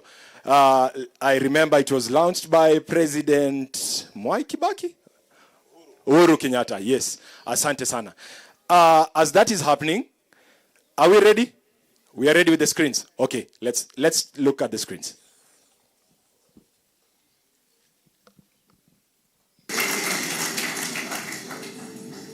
And so, in about 30 years, we have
at some point Uhuru Park was to be snatched.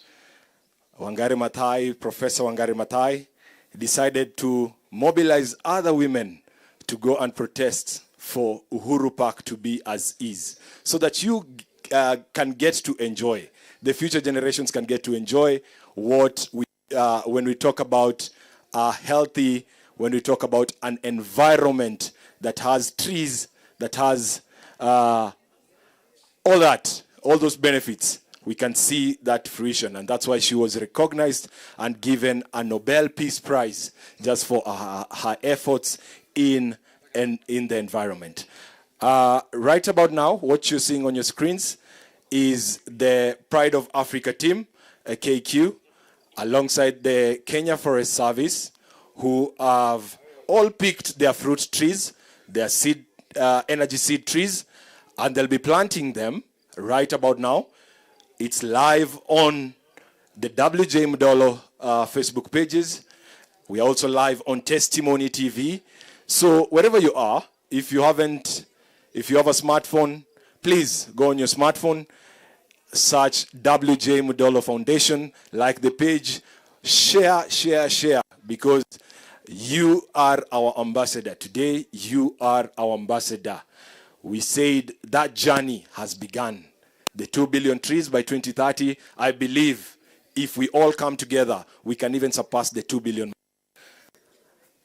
And we are not just planting trees, we are planting fruit and energy seed trees. Fruit and energy seed trees.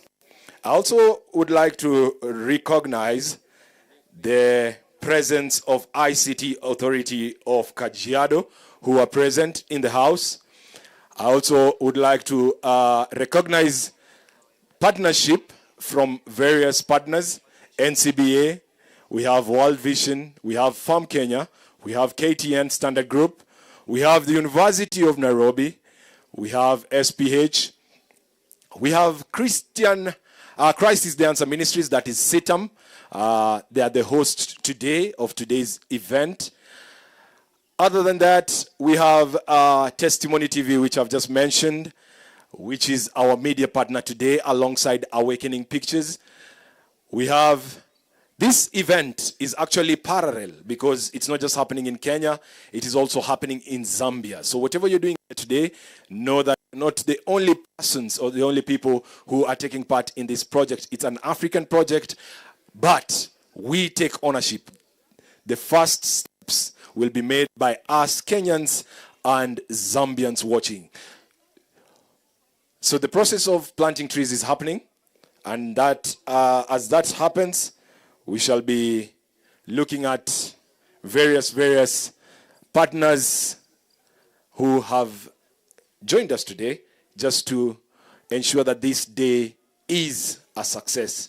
I would like also to mention the government of Kenya, because without them, we wouldn't be here. The policies that they've made, the word from the president himself, that we need to plant more trees for our environment. It's what we are going with.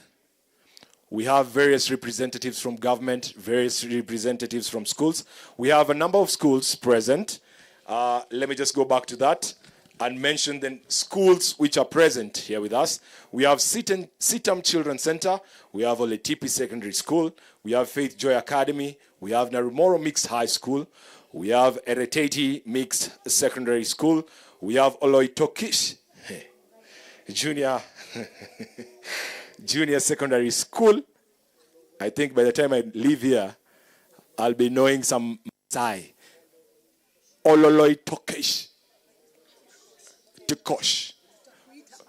Ole. Olololoi. Mungu atusaidie. Si mdomo changu. We have Nkarusa Primary School. We have Olive Primary School. We have Oloirien Primary School, among others. Asante, asante sana. All the teachers, the principals, the heads of schools who are present, they have identified with this project. It's a project for the future. It's a project which these young people, these young ones, will ensure that it is taken forward. From your screens, what you can see, those who are watching us from various locations across the country, we have the tree planting process that is ongoing, where we have the Pride of Africa, we have government representatives, we have the Kenya Forest Service, and of course, the management WJ Mdolo Foundation. After they're done with that, we'll have the Wangari Maathai Foundation, who will be doing something small for us. We have a short presentation from the Laureate Nobel Peace Prize holder, the late Professor Wangari Maathai, who will be talking to us on the importance of taking care of our environment. It is very key that as a people, we should look at the environment. environment. How are we going to take care of the environment? How are we going to ensure that there is posterity in terms of our environment? You remember here in Africa and Kenya especially, we've had various challenges with the climate, starting with droughts. We saw what happened a few years back. Just the other day, we had floods across the country, and it showed us the need of planting more trees, planting more trees. Yes.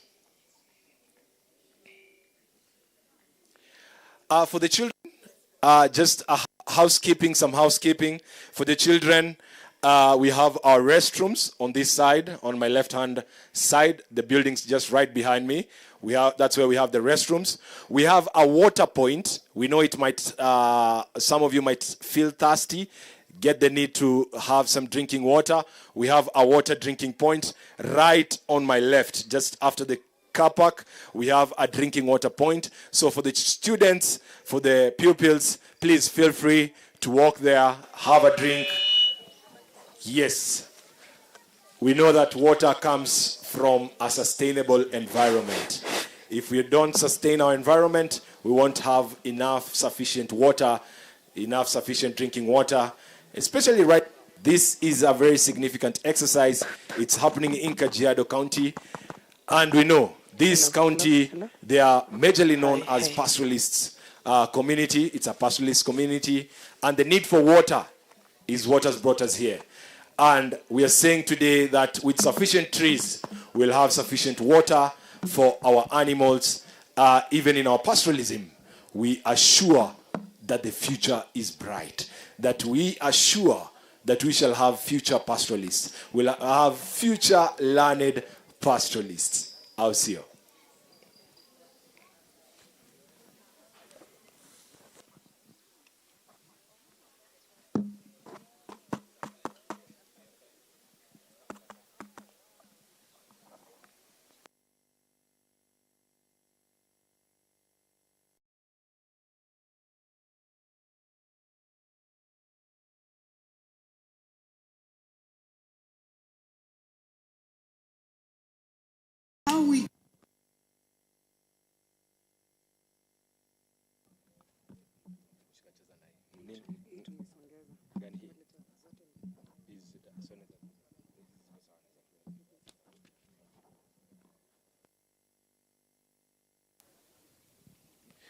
Yes, check.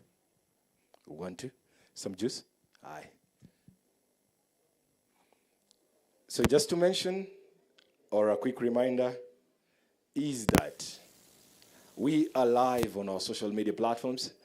I can see most of us have smartphones. Please go onto your smartphone, search WJ Mdolo Foundation. WJ Mdolo Foundation.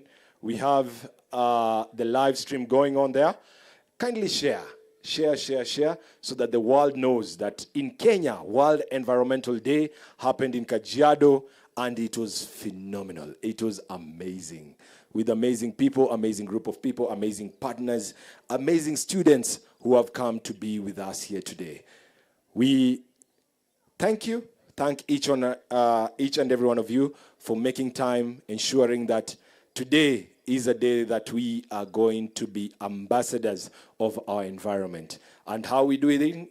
We're doing it by planting fruit and energy seed trees, just to ensure a sustainable future, a future where trees are at the forefront. And the advantage of planting fruit trees, of planting energy seed trees, is that it also empowers you economically. So we're not just talking about you planting trees, not just kawaida trees for charcoal. No, we are planting trees that will help you economically. And we're not talking about economically, we are talking about when you have fruit trees, sufficient supply of fruit trees, we get to do value addition, that is money in your pocket. When we're talking about energy seed trees, what we're talking about sustainable aviation fuel. That's one of the byproducts of what? Of what we're talking about. today, which is sustainability, looking at the environment. And WJ Mudolo is at the forefront of this. The initiative is aimed at planting 2 billion trees. You can imagine, 1, 2, up to 2 billion trees around, not just in Kenya, but also in Africa. This is an initiative that is also happening not just here in Kenya, but also in Zambia, where this organization is based. I would like to recognize the present of our very own. She is a lady who has been in governance. She has been there, done that. She has been at the forefront of administration here in Kenya, a name which is synonymous in the government circles. I'm talking about Madam Philomena Koech. Asante sana. Yeah. Thank you so much. So right about now, what you're watching on your screens is the tree planting exercise that is taking place. The Pride of Africa is there. The WJ Mudolo Foundation is there. Doing the needful, ensuring that we have 2 billion trees by 2030. Just in case you're joining us, we are coming to you live from the Sitam Children's Center, Sitam Kiserian School.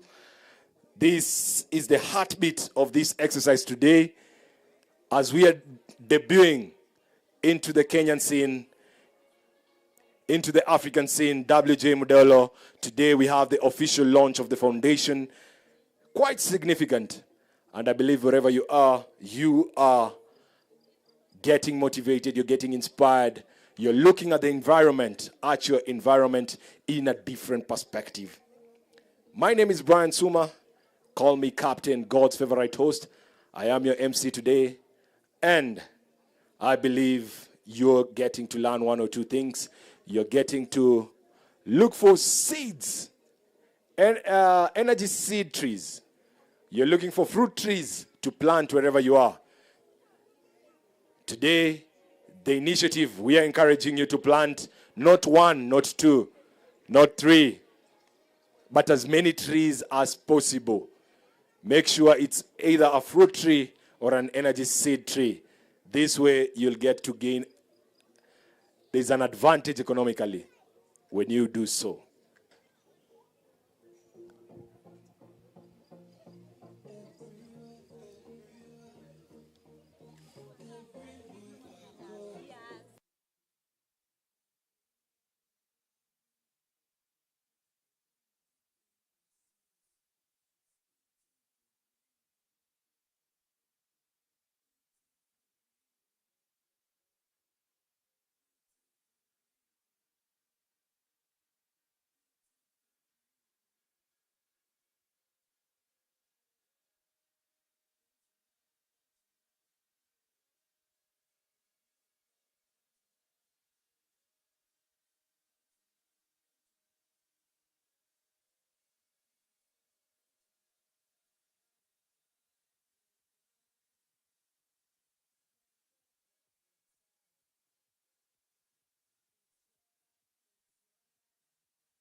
Yes. Yes. As that is taking place, today we are going to learn. We are going to do some learning, okay?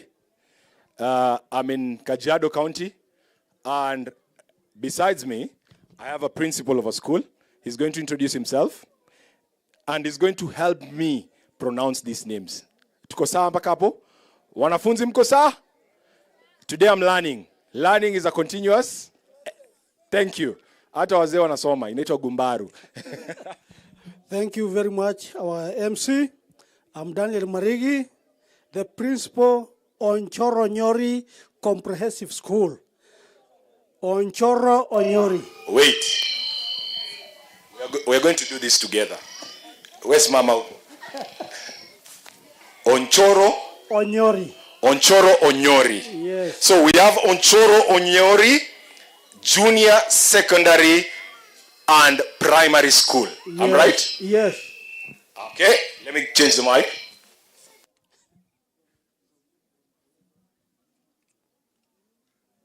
One, two. This is better. So the next one, Bona Principal, you're going to help me, okay? I will. Okay, we have Olotipis. I've said okay? Olontepes. Olontepes. Yes. Okay, Olontepes Secondary School. Yes. We have Olontepes Junior Secondary and Primary School. Yes. I'm okay with that? Yes. Okay. Then the next one, ili nisumbua kidogo, Ereteti Mixed Secondary School, and it's also Ereteti Mixed Primary and Junior School. Those are two schools. Yes. Different one. Yes. That is Ereteti Secondary School and the Ereteti Junior and Primary School. And Ereteti is a Mogumo tree. Okay? Aha. So when you hear about Olontepes is also a tree. Is an example of Olotipis is an example of a tree. Yeah, it's a tree also. Yes. When you come to Oloirian is an olive tree. Aha. Okay? Wow. And then Ololoitikoshi is a zebra. Oloi? Ololoitikoshi Ololo Itikoshi. is a zebra. And we have Ololo Itikoshi Junior Secondary School. Yes. That is a zebra. So we can say Zebra Secondary School. Mwapi makofi. Yes, let's go. We are learning. So when we come to Onchoro Onyori. Onchoro Onyori. Yes, Onchoro is a well. Well. Okay. Onyori is green. So it's a green well. Yeah, it's an evergreen well. Okay, so Onchoro Onyori, this is a green well primary and junior secondary school. Yes. Tumeipata. Yes. I'll be translating it. Sawa. Okay, next one. That's it. Let me see. There is another one. Olive or Lorraine. Yeah, olive or Lorraine. Yes. I told you that Lorraine means in Kimasai yes. is an olive tree. Aha. So olive or Lorraine. Yes. Olive is English. So they try to Englishify. Lorraine, Kimasai. Hapo sawa. Yes. So there you have it. We are getting to learn. Wangapi wamejifunza hiyo? I'll be asking questions. You better pay attention because I'll be asking questions. Sir, karibia hapa kidogo. Tuonekane kwa TV pamoja. We are live on Testimony TV. Thank you. We are live on Facebook, WJ Mudolo Foundation. Thank you, sir. Yes, sir. Yeah, tuuze sura. Kabisa. Na sera pia. Kabisa. Asante sana. Then which one am I? I think we are good. Probably as a principal of this area. What's the importance of the significance of this exercise from your perspective? Okay, from my perspective, is that we are going to beautify our environment, and also we shall get food, because when we plant the fruit trees, we are going to get to benefit from the fruits as a food, and then we are also going to get shade, and we are also going to get trees. So I was saying that for the fruit trees, we shall get the fruit. We shall also try to get the shade. we shall also get the fuel. For example, now when you are telling us about the castor oil, I think these trees can grow here because these are the, what do you call them in Kikuyu? Then when we come to the mebareki, the castor trees are mebareki, irbaleki, araba, irbaleki zado castor oil, and then we have got the castor. These are one, the croton, sinimekindori, and actually now we are going to grow them in numbers because if they can get the oil, in future we are going to be economically well because they are economic resources. Yeah. Thank you so much. Welcome, sir. Okay. Asante sana. Tumpigie mwalimu makofi. Tupigie mwalimu makofi. For those of us who have finished the exercise, especially from the W.J. Mdolo Foundation, please just let's come to the tent area so that we can continue the program. We have the Wangari Maathai Foundation, who will give us a short presentation.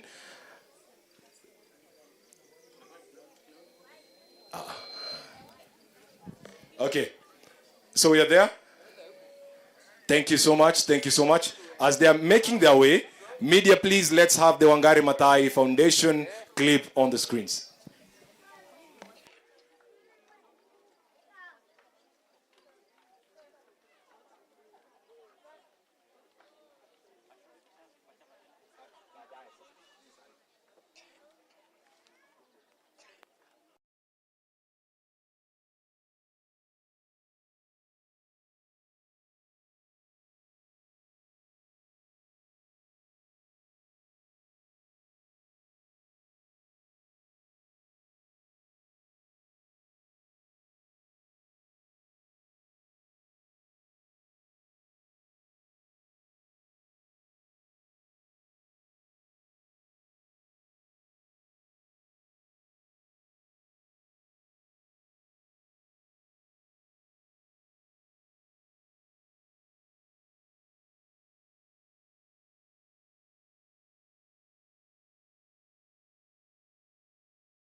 1, 2.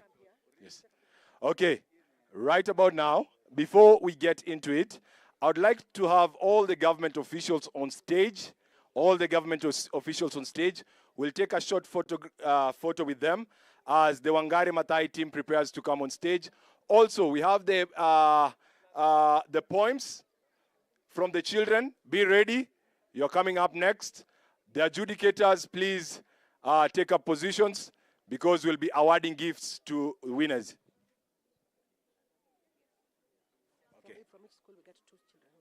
Okay. So I need, from every school, walimu, give me two or three students from your class to come and take a photo with our dignitaries, our officials from government. So from each school, 3, please. Tuharakishe tafadhali because of time. Na walimu pia waje. So mwalimu ambaye anachagua ajilete pia naye. Thank you so much. Tuharakishe. We are vibrant young people, so we need to be there very, very fast so as to save time. Adjudicators, please take position. Thank you so much. Let's rush it. Let's rush it.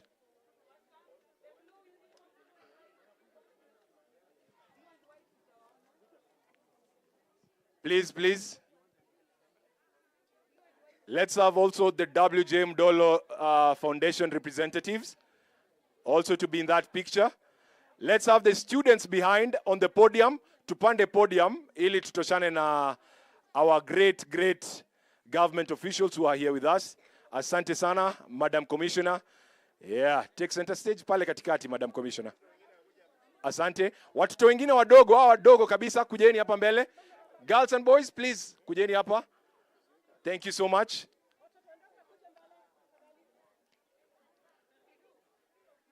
Thank you so much. Excuse me, sir. Let's have that one. That is the main camera. So we have the main camera here. Please look into that as we do it. Let's close this side. Tight, a bit tighter. Or make it a curve. This one, curve in here. Curve a bit in. Curve. The one in a blue trouser. Mwisho kabisa. The lady in a blue trouser? Ndani. Yes. Tosha. Let's take that photo. And as they are taking that photo, let's have Miss Njeri Kabeberi, who's the president and CEO of Wangari Maathai Foundation. Akaribie tafadhali.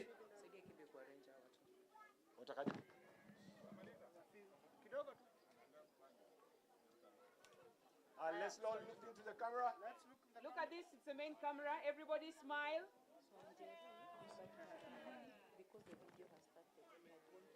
Smile. Let's smile.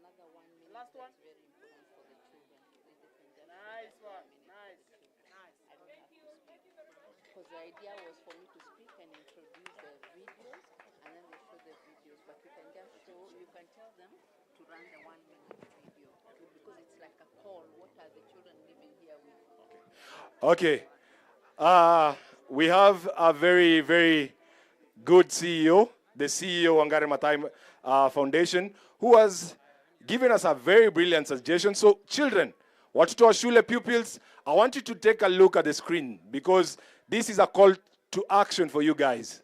When you're looking into the future, when you're looking at the late Professor Wangari Maathai and what she did, you are the Wangari Maathais of tomorrow. So we are going to play another clip, which is very pertinent. The 1-minute video, please, let's play it. Kids, tuangalie runinga ambayo iko mbele yetu tafadhali. Media.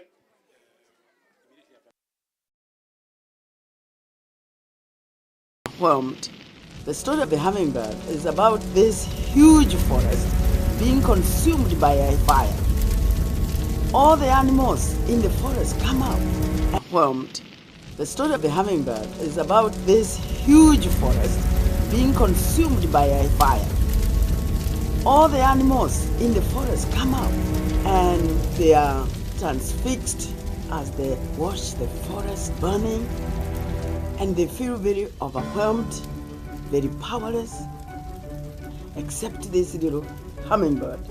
It says, I'm going to do something about the fire. So it flies to the nearest stream, takes a drop of water, and puts it on the fire and goes up and down, up and down, up and down, as fast as it can. In the meantime, all the other animals, much bigger animals like the elephant with a big trunk, could bring much more water. They are standing there helpless, and they are saying to the hummingbird, what do you think you can do? You're too little. This fire is too big.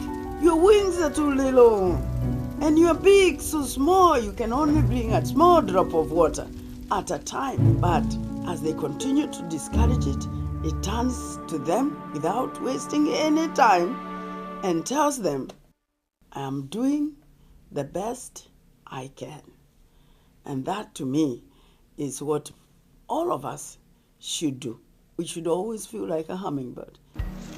I may feel insignificant, but I certainly don't want to be like the animals watching as the planet goes down the drain. I will be a hummingbird. I will do the best I can. Overwhelmed. The story of the Wangari Maathai Foundation, and the encouragement there is, let us be like the hummingbird. Okay? Let us be like the hummingbird. Have something to do. Do something. Take part. You see, take part in whatever is happening. Don't be just a stranger in the process. I want to invite... Yes. I want to invite Bidan Mbugua. He has a presentation, a very short, brief presentation for us. Bidan Mbugua, tafadhali, karibu sana. Wapi makofi yake akikaribia? Asante sana.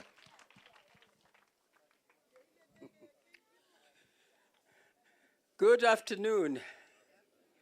Good afternoon, students. Muko wapi? Muko hapo?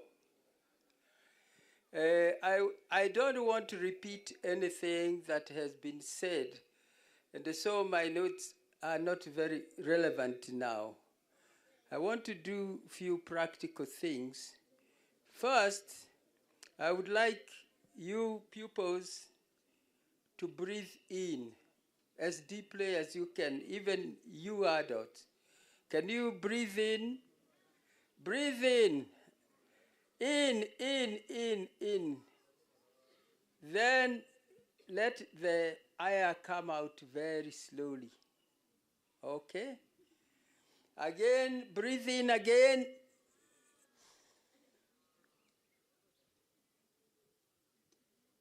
Then release slowly. So what have you done now? What have you done? And what did you breathe in? Which air in particular? Oxygen. And what did you breathe out? Carbon dioxide. And where will that carbon dioxide go? The trees will take it, because it is the one destroying our atmosphere, our environment. I want you to do another exercise by show of your hands.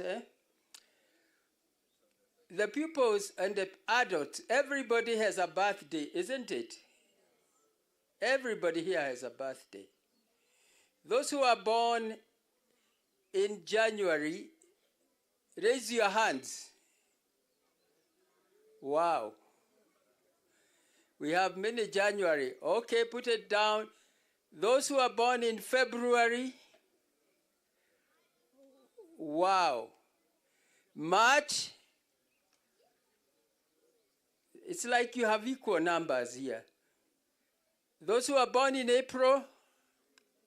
April, I think, has a bit of advantage. Okay, May. May you have, there are more. What about June? June is beating everybody.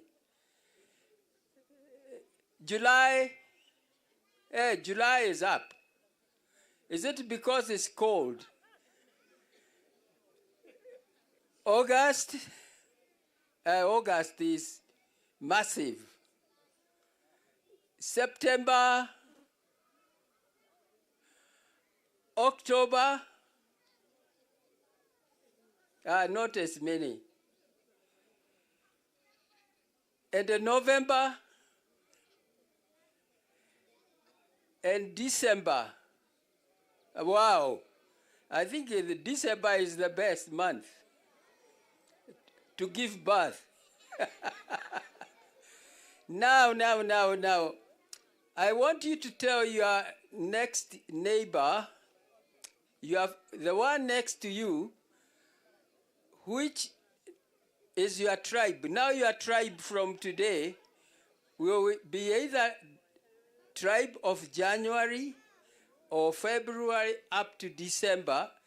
You remember children of Israel had 12 tribes. Now you have 12 tribes. Tell your friend which is your tribe now.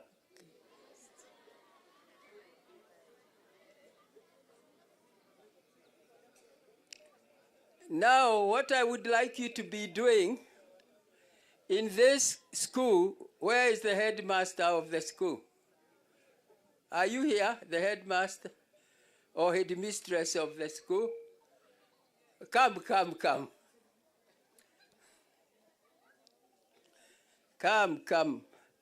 I want to give him an assignment now. I was recruiting the team to work for you. Team to work for me. Are you happy? Yeah. So I would like you to divide the whole place you want to plant trees.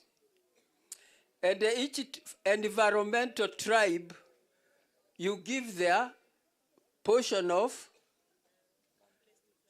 okay? And if I'm given time, I had prepared to show them how to plant tree so that it doesn't dry during the drought. But it will depend on the program.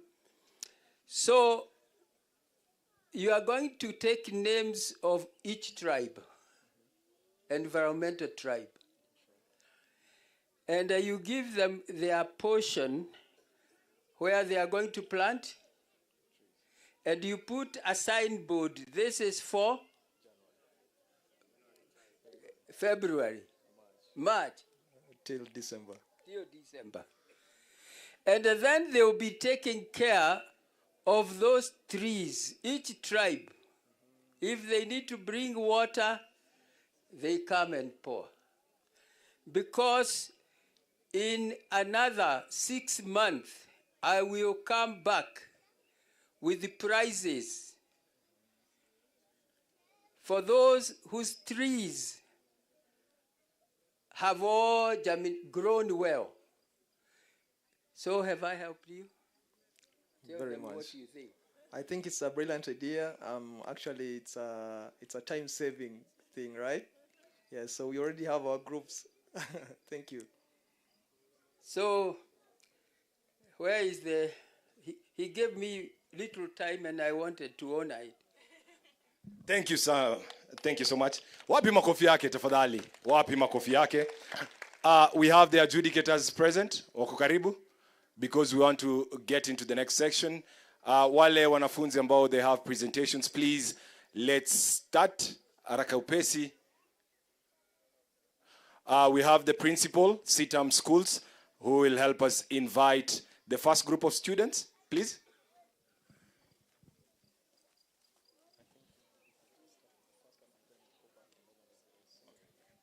Okay, hi everyone. Indeed, it's a very special day. Thank you so much, WJ Mudolo Foundation, and every partner who's created time to join us today. So without further ado, kindly we'll start with any school that is ready. So Sitam School Kiserian poem, kindly step forward. We'll start with the poems and then present the art. Hurry up, please.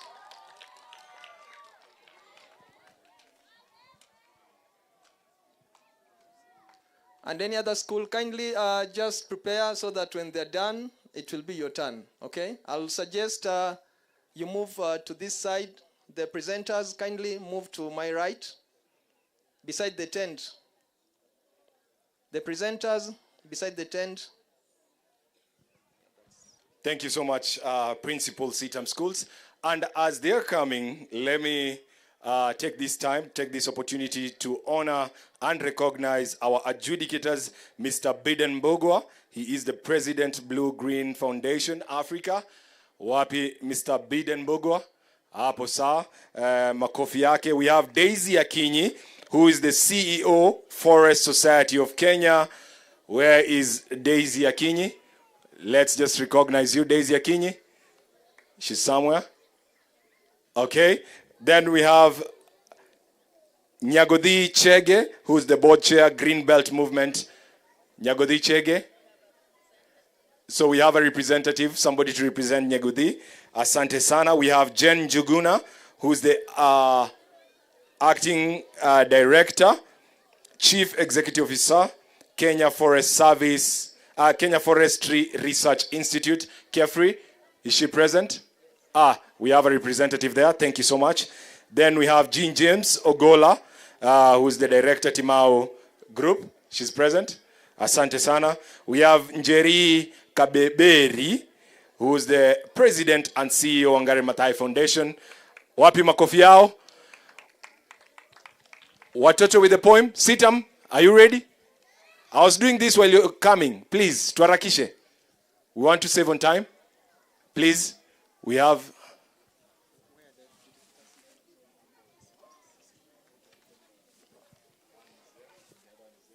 So if we can have the adjudicators sit together, it will be really good. Let's all take this position. So as to all the adjudicators, please, let's all come together here.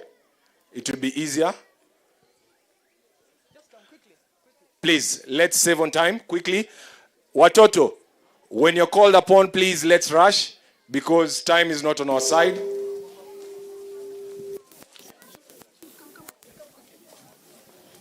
Okay, and all those children who are outside the tent, please take in positions inside the tent. We have a lot of space. Wale wote ambao wako nje ya tent, waingie ndani ya tent tafadhali. Tashukuru sana.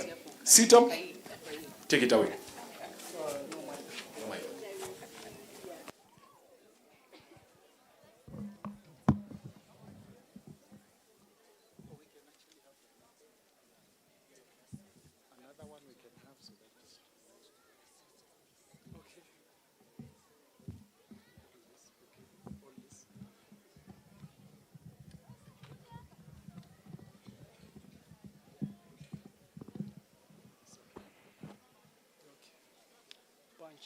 Punch.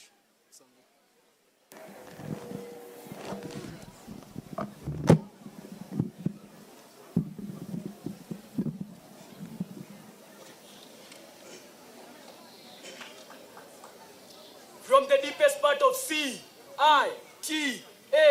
schools, ready to present to you a poem entitled A Seed of Change. And I hope we pick a lesson. A source of peace, inspiration and comfort. The winters burn hot and the summers a tsunami. In a world of wonder, where nature thrives, young hearts must rise, for our planet survives. Conserve the resources, let them not deplete, for in unity lies a future so sweet. Let's plant the seeds of change, nurture with care, protect our earth, a duty of share. For in harmony with nature, we shall find our world abundant, where dreams intertwine. So let us be the guardians guardians of this land, with mindful action, let's take a stand. For the good of all, preserve and mend our precious earth, a gift we must defend. Pleasure.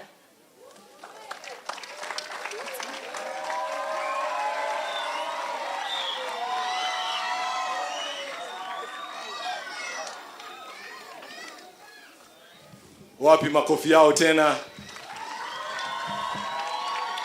Arts are very crucial when it comes to sensitization. We use arts to sensitize the community. Right about now, I would like to invite Olive Olerain, who will come in primary and junior secondary school. They'll come in with a poem and a song. It's an art. Okay, I'm told we call the Kiserian art, the Sitam Kiserian, to do the art thing, then we can go to the next school. So each school, adjudicators, when they're coming in, each school will be performing wholesomely. So in your adjudication, please consider that. Thank you. Karibu sana.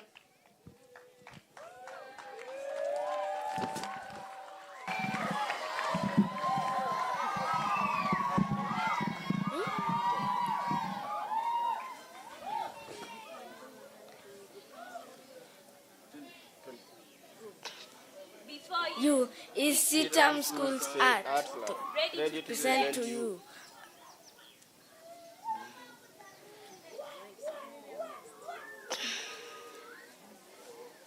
This art represents deforestation.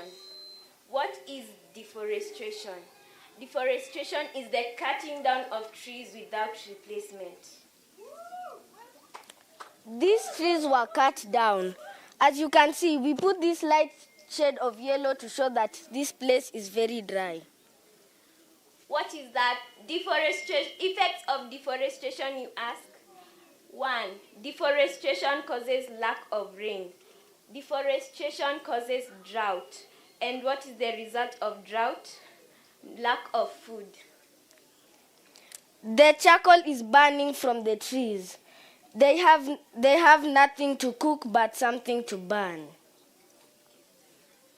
I hope you learn a lesson from this. W.G. Modolo, thank you for W.J. Modolo and Sitam Kiserian. Thank you for making this place greener again.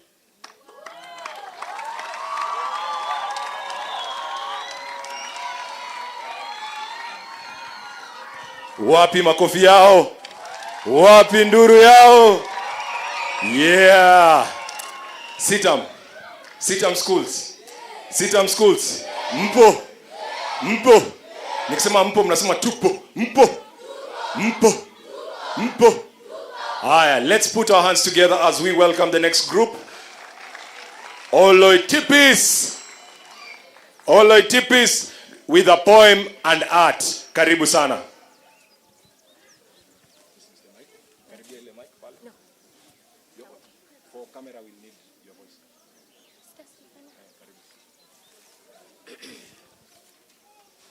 Oh, Earth, Mother Nature. Mother Nature is dying due to the intoxication of all this pollution. Her lungs collapsing as trees are continuously cut down. I can't tell what we've seen. The wars we wage scare the earth, polluting it even though it's not worth. Oh, how can we forget that Wangari gave her life for her, fearlessly defending the trees and showing love to the earth. But now all has changed. Success, money, power, it's all it's worth. Not to care who gets hurt. Success for one and hurt for all. All because Mother Nature is crying. Tears of pain, for she showed us love that we didn't deserve. Trying to punish back by punishing us. Floods, famine, and drought too. And that's not all. There is earthquake too. Let's show her love and she will bring it back. Bring the paradise back to earth. Plant as many trees as you can. By improving her lungs, you improve our calves. Show love to her and she will show it back. Sheila Nyawera, Ololtepe Secondary School, with love to and from Mother Nature. Thank you. No. As the next group is coming in, I'd like to teach you something. Sir, I want to teach you something. When they're doing poems and you feel like clapping kwa sababu kuna point imetolewa, you just do this. Are we okay? So you don't clap but you snap. Let's try it. Thank you very much. Take it away. In front of you is Ololtepe Secondary School, ready to present a song entitled Tupande Miti. Karibuni. Tuipande miti bila ya kuchoka, tuipande miti bila ya kuchoka, tuipande miti bila ya kuchoka, tuipande miti bila ya kuchoka. Miti ni uhai, miti ni dawa, miti ni chakula, na tuipande miti bila ya kuchoka, tuipande miti bila ya kuchoka, tuipande miti bila ya kuchoka. Miti hewa safi, miti ni urembo, miti ni utajiri, na tuipande miti bila ya kuchoka, tuipande miti bila ya kuchoka, tuipande miti bila ya kuchoka. Amkeni wananchi, tuipande miti bila ya kuchoka.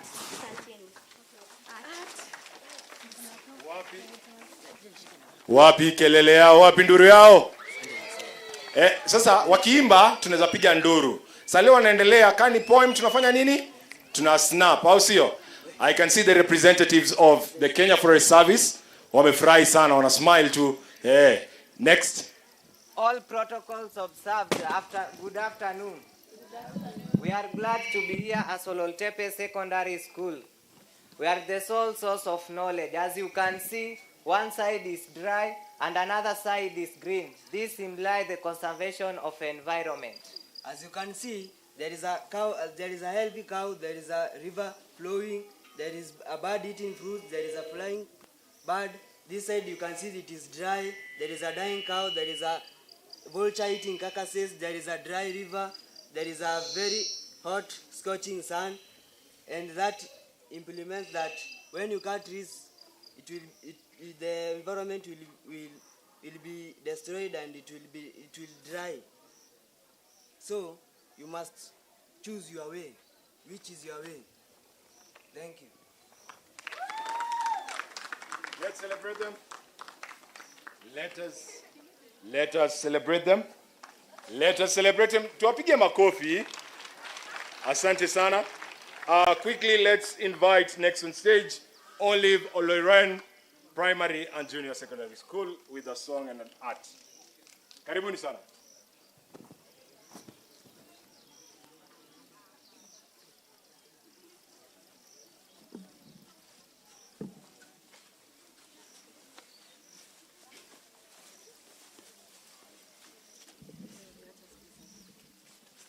Honorable adjudicators, ladies and gentlemen, before you is the Olive Oloiren Group of Schools.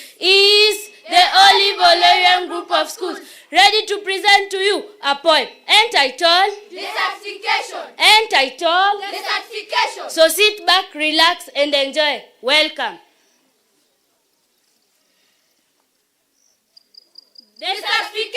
Desertification. You are overwhelming our generation. Every year we experience commotion. That desertification is the cause. Desertification, we don't blame you, but we blame our ignorance. Cutting down of trees has been our way. In the atmosphere, the gas we emit. Desertification, you are a great monster. In our village, we are emaciated. In stores, food is completed. Just the other day, neighbors died of floods. Desertification, we don't blame you, but we blame our ignorance. We are overgrazing without control. Desertification, you are a great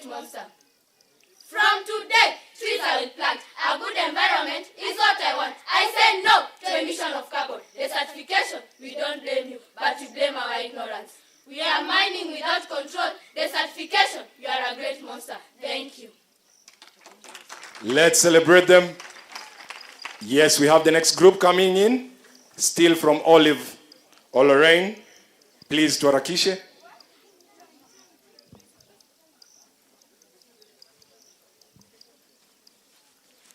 Next will be Olonchoro Nyoroi. Olonchoro Nyoroi, please get ready. Honorable adjudicators, ladies and gentlemen, in front of you is the Olive Olorraine Group of Schools. Ready to present to you a poem entitled Land Restoration. Land Restoration. So sit back, relax, and have a banana smile. Welcome.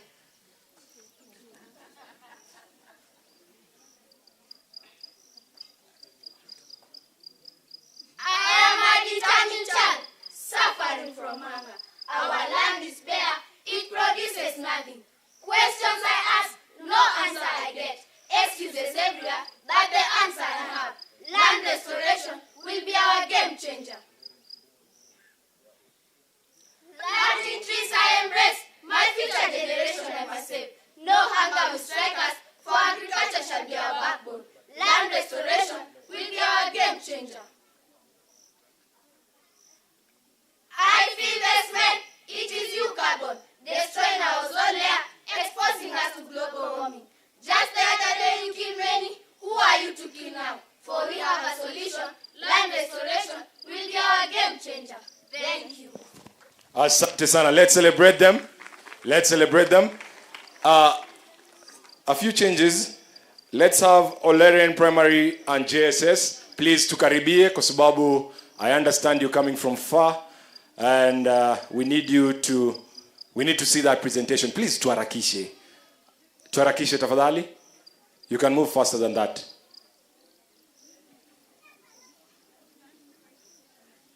You can move faster than that.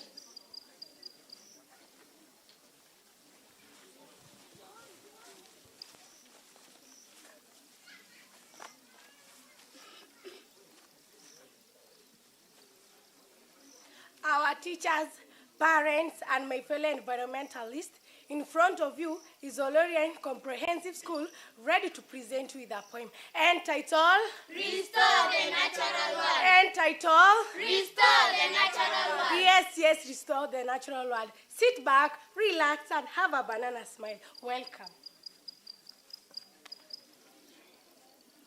Holy depraved humans, cutting down trees, destroying forests, turning rivers into garbage pits, with industrial speeds forming garbage hills, broken riverbanks, flash floods causing landslides, data here, data there, of dead bodies. Conservation, let's conserve our environment.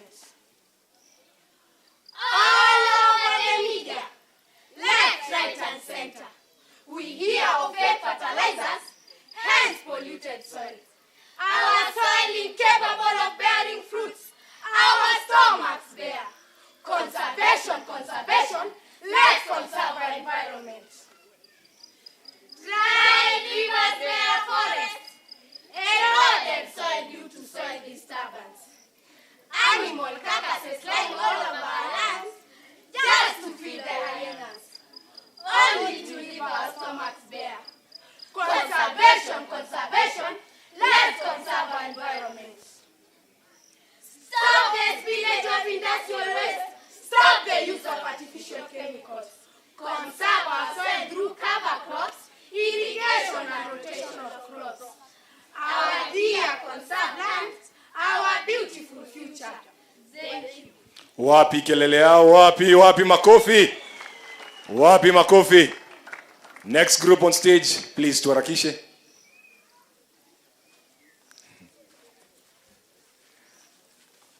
Let's position ourselves in between the mics so that we can be audible. Thank you.